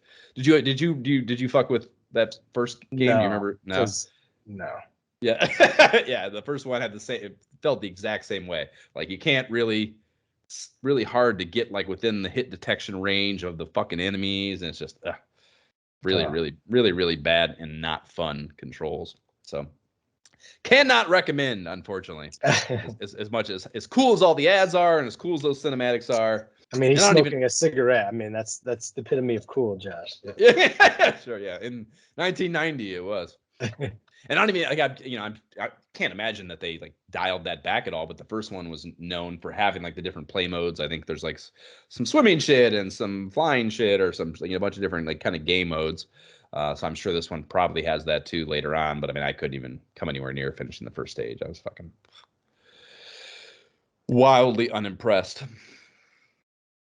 So that's that. And then the last one here is SNK's Crystallis. And this isn't quite out yet. It's in July, but this is also a pretty good game I remember fondly. And it gets an 80% on the power meter. So get hype after these messages. We'll be right back. Greetings, it is I, Red Falcon, the vile alien warlord from Konami Super C for Nintendo. He never made it past my intergalactic goon squad and diabolic arsenal of destruction. This one never had a chance against my vicious genetic space freaks. And they were no match for my invincible 8th-level invasion. See how far you can get in Super C. You never know where you might end up. That was a Super C NES commercial for the U.S. market from probably 1990-ish, is my best guess. And the alien dude talking shit the whole time looks pretty fucking cool. I like his costume design or whatever. So creepy. I would have been so terrified as a kid. But great. Yeah. Terrified, but great. Yeah. And I really also like the ending with the human kid heads mounted on the wall like hunting trophies. Pretty fun touch. And you know, like within the spectrum of how far a video game commercial would push things in 1990, like that's pretty risque, you know. So I like pushing boundaries. I'm a fan of that. Even Toys R Us, also all the more reason that the boundary pushing aspect of it is significant, I guess. But Toys R Us even got some co-branding there at the very ending. So like, you know, this game can be found at Toys R Us. So I'm shocked. I would say that you wouldn't be able to find that commercial today. Like they're like, nah, it's a bit too much for the kids.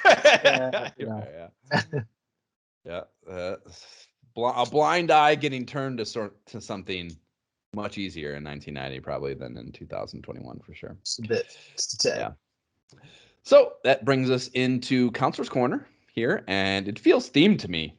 It's all the same kind of game. It's fantasy adventure games throughout, you know, which is I'm weird like, they did that on purpose. Right? Yeah, exactly. Yeah, I've never felt that way going through here. So yeah, they have Magic of Scheherazade, Eight Eyes, Battle of Olympus, Willow, Iron Sword, and Shadowgate. And there's not really much going on with the games, I would say, or the tips, but we do have gameplay counselor profiles, and they do not disappoint this issue. I would like to open with Thad here, which is only one popped collar from a Todd, and he touts that he completed ISOH Game App alum Bionic Commando with one hand tied behind his back and a score well over 1 million points. He doesn't give an exact number. It's just some roundabout fish story of with well over 1 million points with his fucking one-handed playthrough. Dad. Yeah, get a fucking grip, Thad. with his fully buttoned to the top fucking button up there. Get the fuck out of here. It's funny because I only respect the dudes on the left, Mark and Paul, on their mullet watch situations. Favorite Nintendo games, Mario 3, Mega Man 2. Like, you guys are real gamers. I got it. Like, I'm not buying Kevin over here talking about he likes weightlifting. Like, are you really a gamer? Or do you just needed a job? Like, let's talk about this. Yeah. I like Paul Reed too. His highest game score is solving Ultima, and big up. Yeah, big ups. Regardless. Big ups on that, Paul. That's fucking no small feat. And last but not least, yes, we get our mullet counselor quote courtesy of, or quota fulfilled rather, courtesy of Mark Coates. And it's, if you had to classify it, I would say it's a nerdy mullet. You know, he's pretty like, he's got like that very skinny, meek thing going on, you know. Fittingly, his highest score is finishing 50 fief of Nobunaga's ambition in 17 game years, whatever the fuck that means. That's like the nerdiest possible accomplishment you could cite ever, pretty much. So thank you, Mark. Your service is appreciated. You nailed the fucking mullet thing this month, and we couldn't live without that. So thank you. And we get classified info after that, and they open on Mario 3, the one-up trick with the Goomba spitting pipe in stage 1-2. And do you recall this? Did you? Oh, yeah. Can you? Yeah. Okay. Sure. So yeah, I mean, this is one. So you got a raccoon tail up first. You got to have that going on power up wise, and then it's this like a T pipe, and on the one side of it, the Goombas drop out, and you start. There's one in the like well that they can't get out of. Really, they can only walk so far up the hill. One of them has wings. I think there's 1 or 2 down there already, and then the tube will spit them out periodically. So the idea is you have to keep jumping off them. It's best to start with the one with the wings, and you have to like power jump off them. With the tail, you can do that power jump and you go super high in the air, but it has to be timed so perfectly. Like the hitbox, like the number of frames that you can get that hitbox response for you jump that high that you need to do pretty much every time to make this work is not a number of frames that is really realistic for me to fucking land. And I have never been able to do this with any reliability. What are you able to do this? I've got a couple. Yeah, I've got a couple. I mean, I've gotten one up out of this before. Just a couple. And I was like, oh, okay. Yeah, right. Yeah. They make it sound like it's like perpetual. Right. Like they kind of equate it to me in my mind to the Koopa shell on the stairs trick in Super Mario Brothers 1, which is, I want to say it's like 3-1 or 3-2. Yeah, it's not that. I totally agree. But theoretically, if you were able to do reliably that jump, you could, because they come out fast enough for that to work. But yeah, I've never been able to make that happen at all. So cool thing though, cool thing. And it can't be cheesed either. Like, because of the way you have to do that, you have to hit that A button depression right as you're landing on the Goomba. You can't just hold turbo. You can't just turbo it up and hold it. It doesn't work because you won't do the power jump. You'll do a little one, and fucking that won't get you anywhere. So yeah, there's no way to cheese it, and I cannot get the fucking frames down reliably enough to do it with any level of success. I also like the Mega Man 2 password matrix code cracking tip in here. You can determine the number of energy tanks you have stored up and the stage you go to, based on the code you enter. And it's always fun when they like really break down the math of how these fucking passwords work, or someone does, You could probably get that. You could probably get that for every game nowadays, but back then, like in the classified information, like that's pretty cutting edge. We also have Baseball Stars, Knight Rider, Astyanax, Eight Eyes, River City Ransom, the secret shop location, and then some Castlevania on Game Boy action in here to round out the classified info. Any other things do anything for you code-wise? Not really. I mean, I was looking at I looked at Knight Rider, but that was kind of meh. So yeah. I mean, obviously great titles, but nothing that's really going to have me like, oh, let me go try that because I missed out. Right. Yeah. So then we move on to video shorts, and they start with FCI's Phantom Fighter, which is logging a 60% on the power meter, and we've talked about it. It's fucking weird, and in customary FCI fashion, not particularly fun. So nothing to talk about there, I don't think. We get Vic Tokai's Terra Cresta, a less than optimal, in my opinion, flying shmup that hit in March. And it gets a 75% on the power meter, which is a little crazy to me. Dude, and is it good? It's good. It's like, it's representative of early generation Nintendo. It reminds me of like Gyrus. Like Silvius flying. Yeah, Gyrus is the game I thought of. Like even like I want to say it's the same developer even or something, because it's got like the cross sprites that are guns I have seen before on a flying shmup. Yeah, that's what I'm telling you. It looks like Xevious that I played on the 7800. It reminded me of that. But a cool thing is you can get a power up. I didn't play it long enough to see all the power ups, but one of the initial power ups you get is like this. You open a hatch, and this, I don't even know. It's like an expansion of your ship that you dock into, and now you're flying. Yeah, it said something. So it's kind of cool. I died on literally the first bullets coming out of the first one of those crosses every time, 3 times in a row. Really? And I just could not have. I don't know. I couldn't avoid him. But every time you restarted, it said like 2 players left or something, and then it said something about wings, like one wing remaining, and like I was curious to know what that meant, and like it had I assumed it meant some sort of like ship adaptation or something, you know what I mean? So that was kind of mildly interesting to me, but I couldn't stay alive long enough to figure out what the fuck it was. So yeah, I mean the actual, and it's a port of like a 1986 arcade shmup, so it of course kind of has that antiquated look to it, like a lot of those older shmups do. But it's fun. I mean, if I stayed alive long enough to figure it out, I'm sure it would be fun game to just pick up from time to time. But I keep dying, so maybe that's part of the problem. I don't know. Yeah, that's probably part of the problem. Very realistic assumption. And then I didn't really like the rest of these. Kind of just were meh to me. I didn't really I don't know. Like, was there anything in there? Like Ghostbusters 2, we've talked about, and that's like an interesting IP, but the game sucks. Like the rest of these. There were 2 more that I found interesting. So Snoopy's Silly Sports. I was going to skip past it, but I actually had the game. So I fired it up, and it's fun. Like the kids started watching me and like enjoying. It's kind of like these silly little mini games where you're trying to figure out, how do I throw, instead of the hammer throw, he's doing like a boot throw, and you have to like use a stick to try to get the longest throw. And some of those are really like, they're silly, but caveman really games. Sounds like caveman games. Kind of, but it's Snoopy doing it, so it's so it's cute. But yeah, I didn't play a full game. I just tried each of the games separately, and so Yeah, that one's. You had It's that? fun. Yeah, I had the. I don't know how or why I had it, but I downloaded it at some point. I just searched for it in my ROM library, and I was like, oh, I have this game.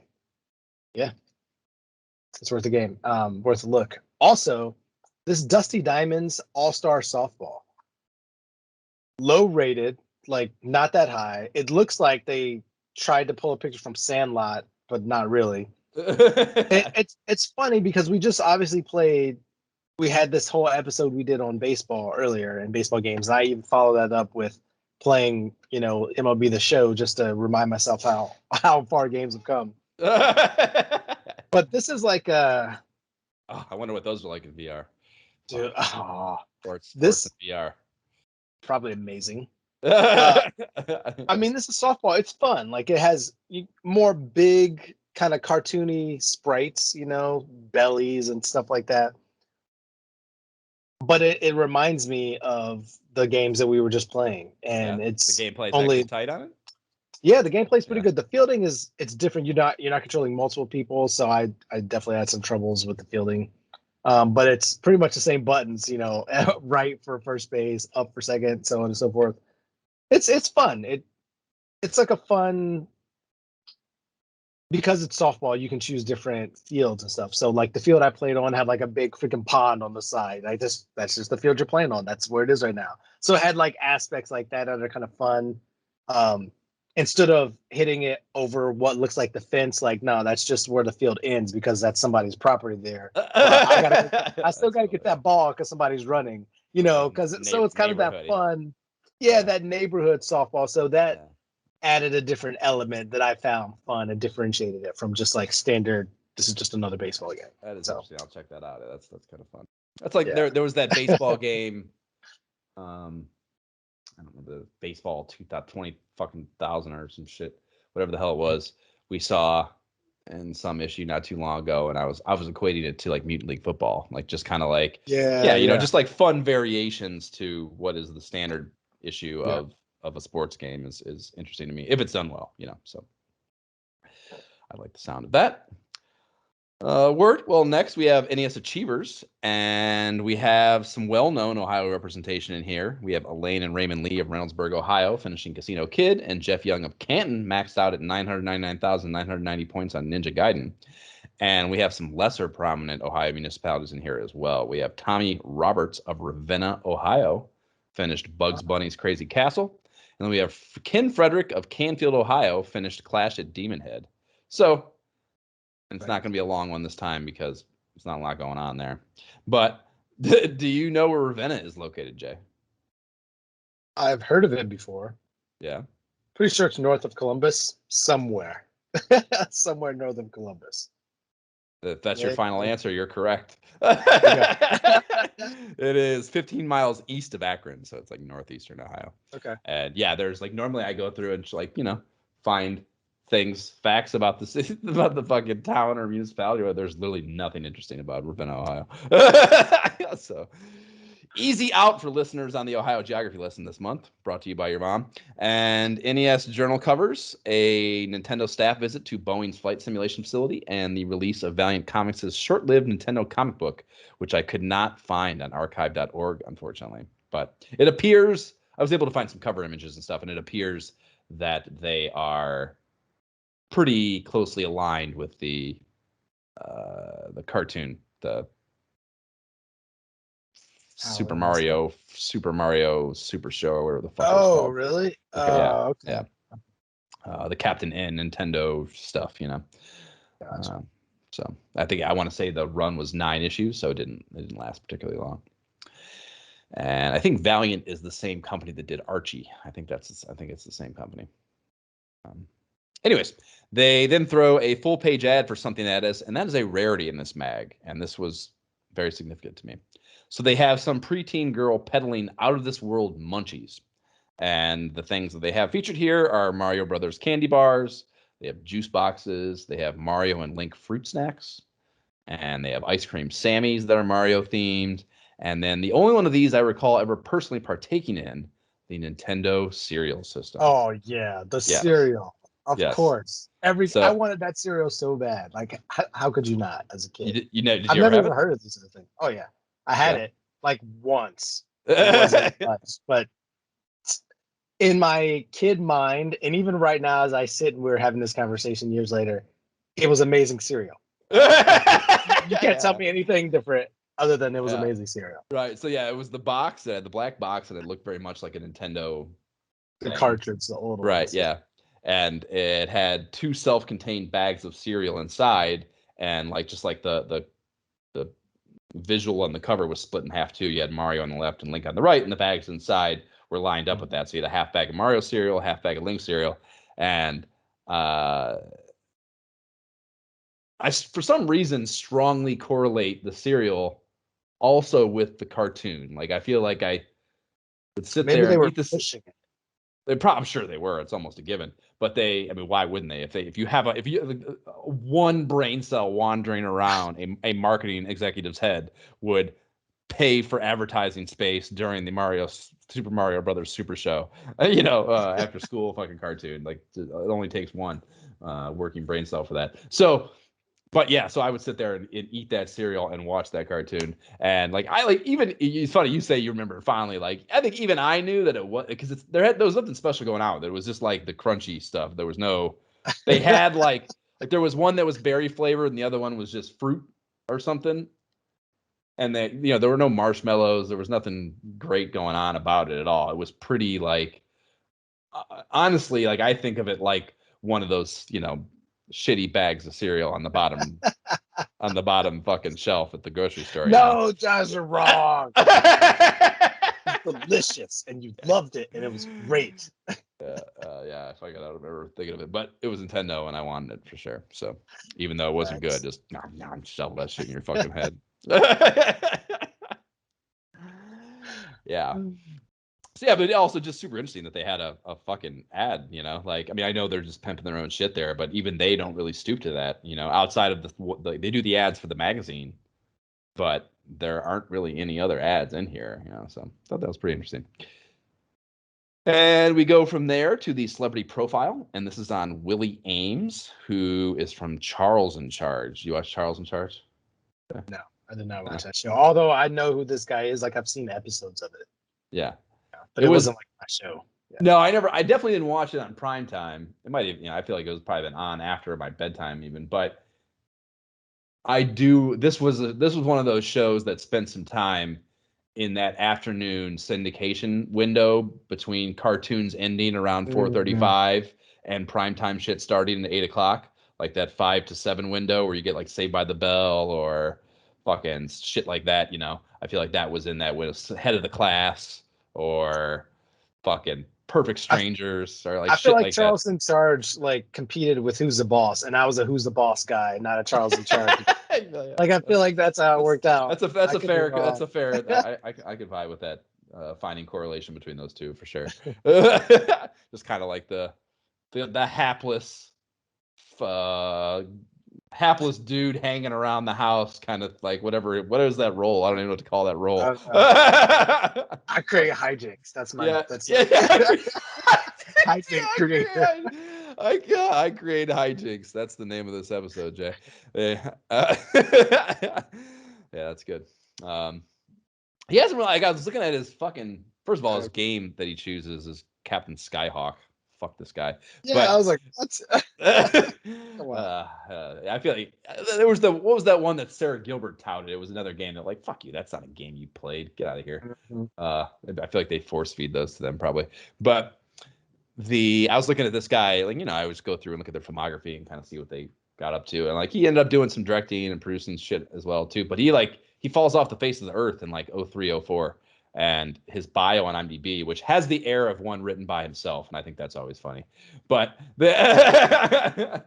he like became like a cruise ship fucking captain and curator, and just like quit the business and went and like ran a cruise ship or line or something for a number of years. He's kind of started to trickle in with a couple credits very recently within the last couple of years, but there's like like 05 to like 2015 gap of just like he just starts petering into some more television work at the tail end right after that. So yeah, he must have got sick of the biz and wanted to do something else with his life, and that's good for him.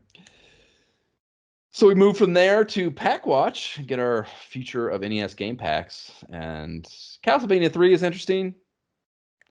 That's kind of fucking it in here, man. Like, there's just really not much fucking going on here. Low G-Man, some Kemco Seika shit, licensed stuff. Yeah, I mean, the fact that they have at the end, like, I remember this, and this is in the earliest stages of it, so clearly it's just like a bunch of text right now. But I remember in the later Nintendo Power magazines, this NES planner, and I was always excited, looking forward, like, all right, what game is coming out when? You know, like, again, this doesn't really tell you much, but I always like seeing that at the end. Yep. They do. I mean, I do like it's FCI, so that's why it doesn't excite me, because you know it's gonna be dog shit. But Dragonlance is Dungeons and Dragons IP that it will be mildly exciting, or should be mildly exciting. But probably falls pretty short on the NES. And they also mentioned NES Play Action Football yet fucking again. I know. And it says Nintendo's Gridiron Simulation promises to be the most entertaining and advanced NES football game yet. Nintendo has done extensive research to make the team rosters as accurate as possible, barring surprise trades or injuries. It now looks like the game will start making its way into stores this summer in plenty of time for the fall football season. Let's go. Yeah. I think it's, can't remember the date offhand, but I feel like it's not summer. I feel like they're wrong yet again. I'm pretty sure it was, I want to say it was fall. Oh, well. Coming soon enough. And then we get a 2-page spread previewing the Super Mario Brothers 3 strategy guide that we're talking about here. So they explain what it's going to be and tell you about the other ones coming down the pipe, Ninja Gaiden 2 and Final Fantasy.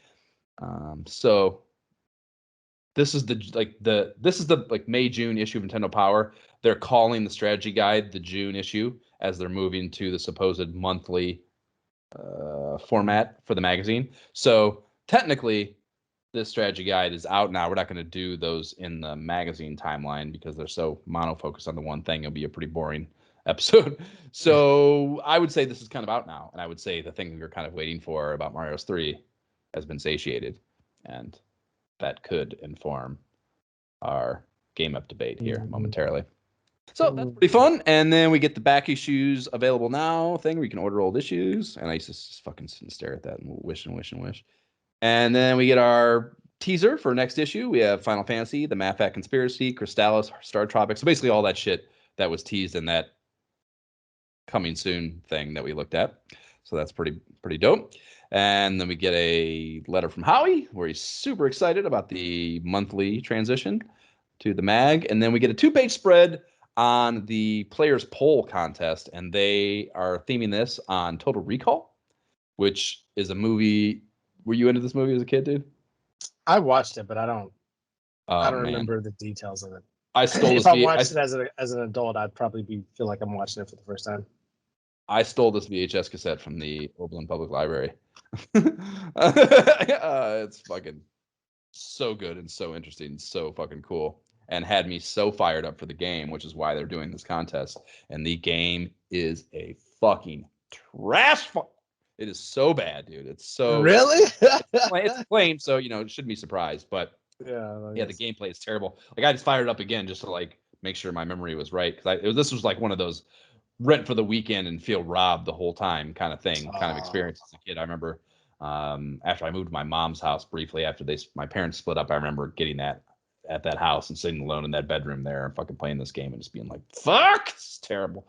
Like there's like this thing with the levels where like they do a decent job of trying to adhere to the IP, but like it results in this gameplay thing where like you're walking down the street, and as you walk past these little alley things, a dude reaches out and grabs you and pulls you in, which is very like the whole thing is the movie. He's like constantly being chased and trying to be apprehended. So yeah, they like pull you into these alleys that are just like little fucking, there's nothing in there. It's just like a shitty little sequence where you have to battle your way out to get back to the main game, you know? And it's just like such an annoying nuisance. And it happens so often in the game that it's just awful, awful, awful. And the fucking, you know, it's like all these bad licensed action platformers. The fucking hit detection sucks. Your attack range blows. The controls are terrible. It's just, fucking really, really shitty. And I don't remember it having, like, there's all these gadgets. It's, Philip K. Dick IP. So Philip K. Dick story. So, like, there's all these cool sci-fi fucking gadgets and stuff that he interacts with in the movie. The thing he pulls, like, the sensor the tracker that's in his head out of his nose with. And, the car. There's all these cool gadgets and stuff that are in the movie. Three-breasted women. I still remember that. Yeah, I remember that. And those aren't in the game either, as you might imagine. But yeah, I definitely remember looking at this though and being like this, the package here is very attractive. Meet Arnold Schwarzenegger on the set of his next movie, a video session on the set so you can experience total recall of your trip, and an actual Martian police uniform used in the filming of the movie, total recall, 3 days and 2 nights in Hollywood, and acclaims action-packed NES game packs to get the game. So that's a pretty hot fucking prize pack for sure. That would have had me stoked as fuck. Didn't win. It's funny, like, these, all you had to do is, like, these didn't even cost you anything. Like, I don't think I ever mailed these in, which is crazy. I can't believe that I didn't. Slacker. I feel like my dad probably told me not to do it or something. It was probably some sort of fucking something. He, like, shat on the idea in some ways, what I feel like. Otherwise, why wouldn't I have?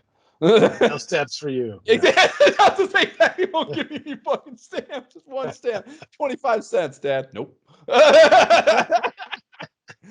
Go fuck yourself. Get a job. Yeah. So that's it. That's Nintendo Power issue 12.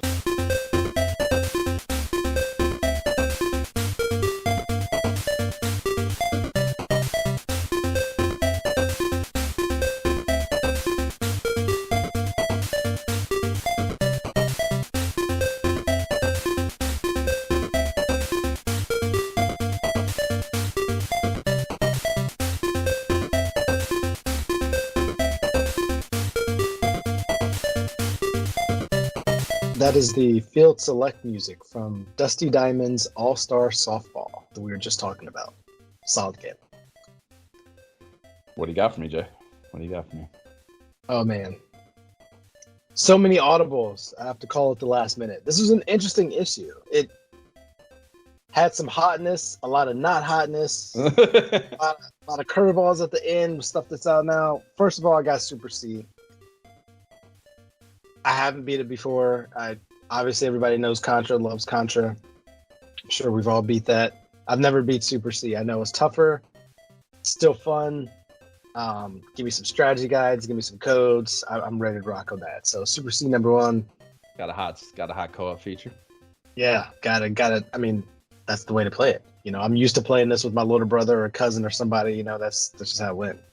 Finally figured out how to do that right. So it's funny. I'm sitting here. I know we figured it out, but I can't remember how we did it. I'm like, how does that work? Second, Final Fantasy, and so that was my original thought before we started talking about side questing. So, considering side questing Final Fantasy, I moved that off. I mean, it's hard not to get hype about that spread in this magazine. So that would be a brutal game episode. No chance of that. Like, work is picking up for me, no chance. So in its place, I was thinking Batman, and so Batman was on in the top list. It's a game we talked about before, solid game. And then my third was going to be Teenage Mutant Ninja Turtles. As much as we talked about it, yeah, like 2, 3, and 4, I love those games. They're a completely different style of game. But 1, I've never beat it. I didn't own it. My cousins owned it. I never did. So yeah, I thought it might be fun to do that. Mario 3 is an interesting thing, though. I mean, that's Super Mario 3. I've obviously played it and beat it multiple times, but it's a classic. It's the greatest game of all time. So second maybe. But funny, I thought to myself, like, I'm going full on basic bitch in this episode as far as my game selections, and we have the same list. We are some basic bitches, Jay. Super C, Batman, and then Super Mario Brothers 3 are the 3 that I have here. So solid games. They are very solid games, yeah. Yeah, Super C. Like I've never beat it, and the co-op thing is appealing to me, very appealing. And Batman is. I mean, you don't have a ton of exposure to it. It's such a good game, dude. It is so good. I played it, but I'm sure it was a rental situation. It was only like a couple days. You know? Right. Yeah. No. I mean, it is. If we do that as a game episode, it is going to be taxing for you, dude. It's good. Like it's not like painfully hard, but it's fucking hard, man. It's not an easy game, and the end of the game is brutal. It is fucking difficult. So if we do that, know that you are going to have a trying experience at the end. It's incredibly gratifying to succeed, but it is fucking not easy. But I mean, the controls are so like again, you can't like that might be the most frustrating part about it is that you will die over and over and over again. And you're like, you have nothing to complain about. Like there's no bullshit. Like the controls are so good. The wall jumping and stuff is so well done in that game. Your controls are so pinpoint good, and you still fucking get waxed. So yeah, it's a very difficult game. But the cinematics are incredible. Sunsoft is fucking great. It's so good. And then Super Mario Bros. 3. Yeah, it's fucking Super Mario Bros. 3. We've got the strategy guide now.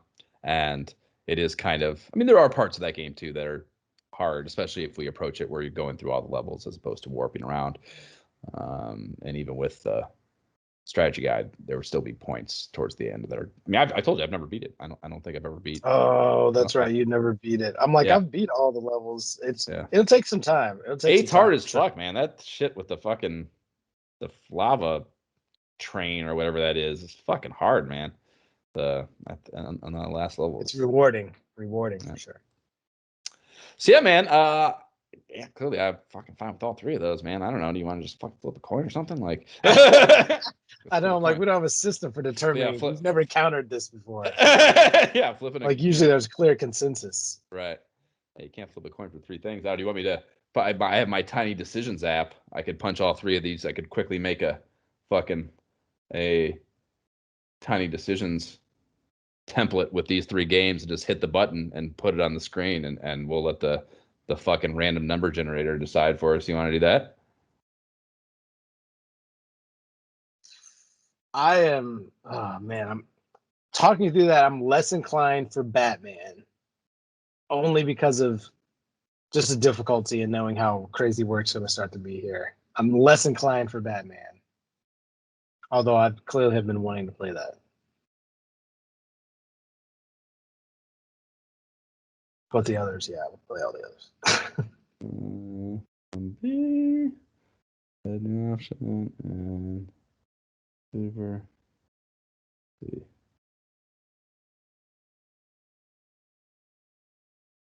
Okay. Get this stupid ad off here. There it is. Can you see that? No. Oh, I see the wheel. Yep. Yeah, now I see it. Did it spin? Can't see what it's doing. I can't see. Batman, that's what it shows. Are you freaking kidding me? I do it when I go grocery shopping with this thing too.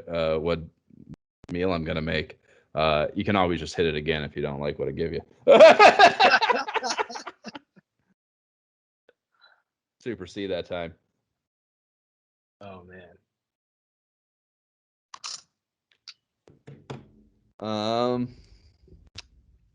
Yeah, I mean, I just had all the time open up in the world, so it doesn't really matter to me. Like there are no life factors that are going to prohibit me from engaging in any one of these games. So I have the parents coming to visit for a week, so I'm not even going to be able to really touch anything until the middle of next week. And then, yeah, there's some other stuff going on. Mm-hmm.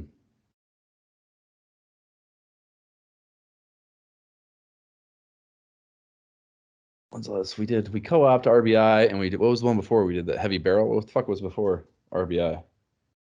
Before RBI?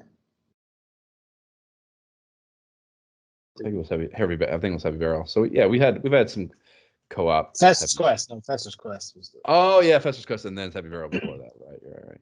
So yeah, Batman and Fester's Quest all kind of same. Yeah. I was thinking like whether or not we should be even worried about the co-op thing. We've had enough of that lately, but I mean, I guess that's not. We've had some dumb shit in there too that were one-player adventures. So maybe I don't know. Super C, Batman, Super Mario Bros. 3. Super Mario Bros. 3 overwhelms me. The idea of it kind of overwhelms me.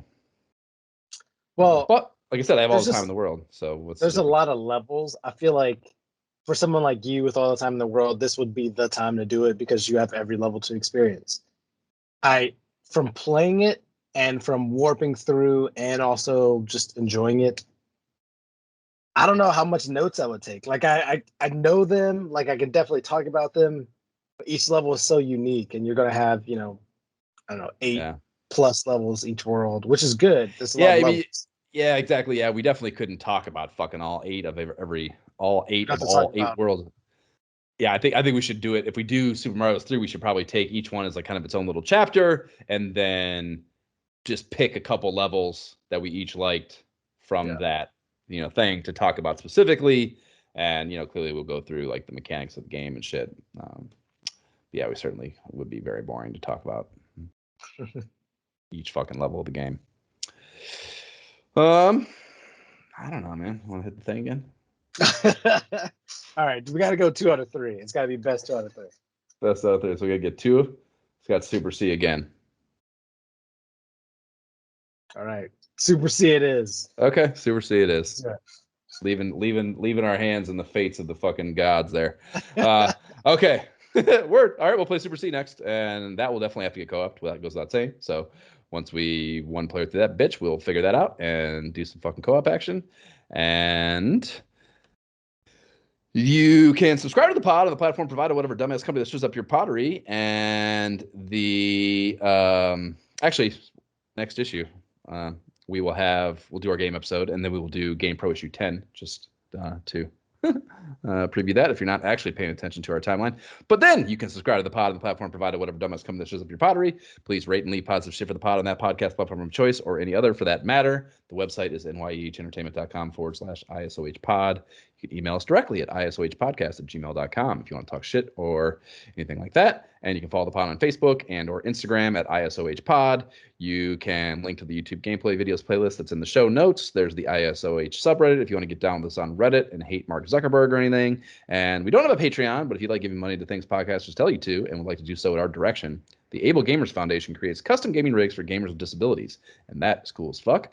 AbleGamers.org is where you can find them. Jay, what are your socials? Gentleman JB without the second E. That's my gamer tag, and that's where you can find me on the socials. I am at Josh Folan on Twitter, at my shift key is broke on Instagram. My gamer tag is 2Minute Todd. And what the hell's my Oculus? I don't know what my Oculus thing is. It's Todd something probably. I'll figure it out for the next episode. Go buy an Oculus. It's fucking incredible. Okay, bye. Bye.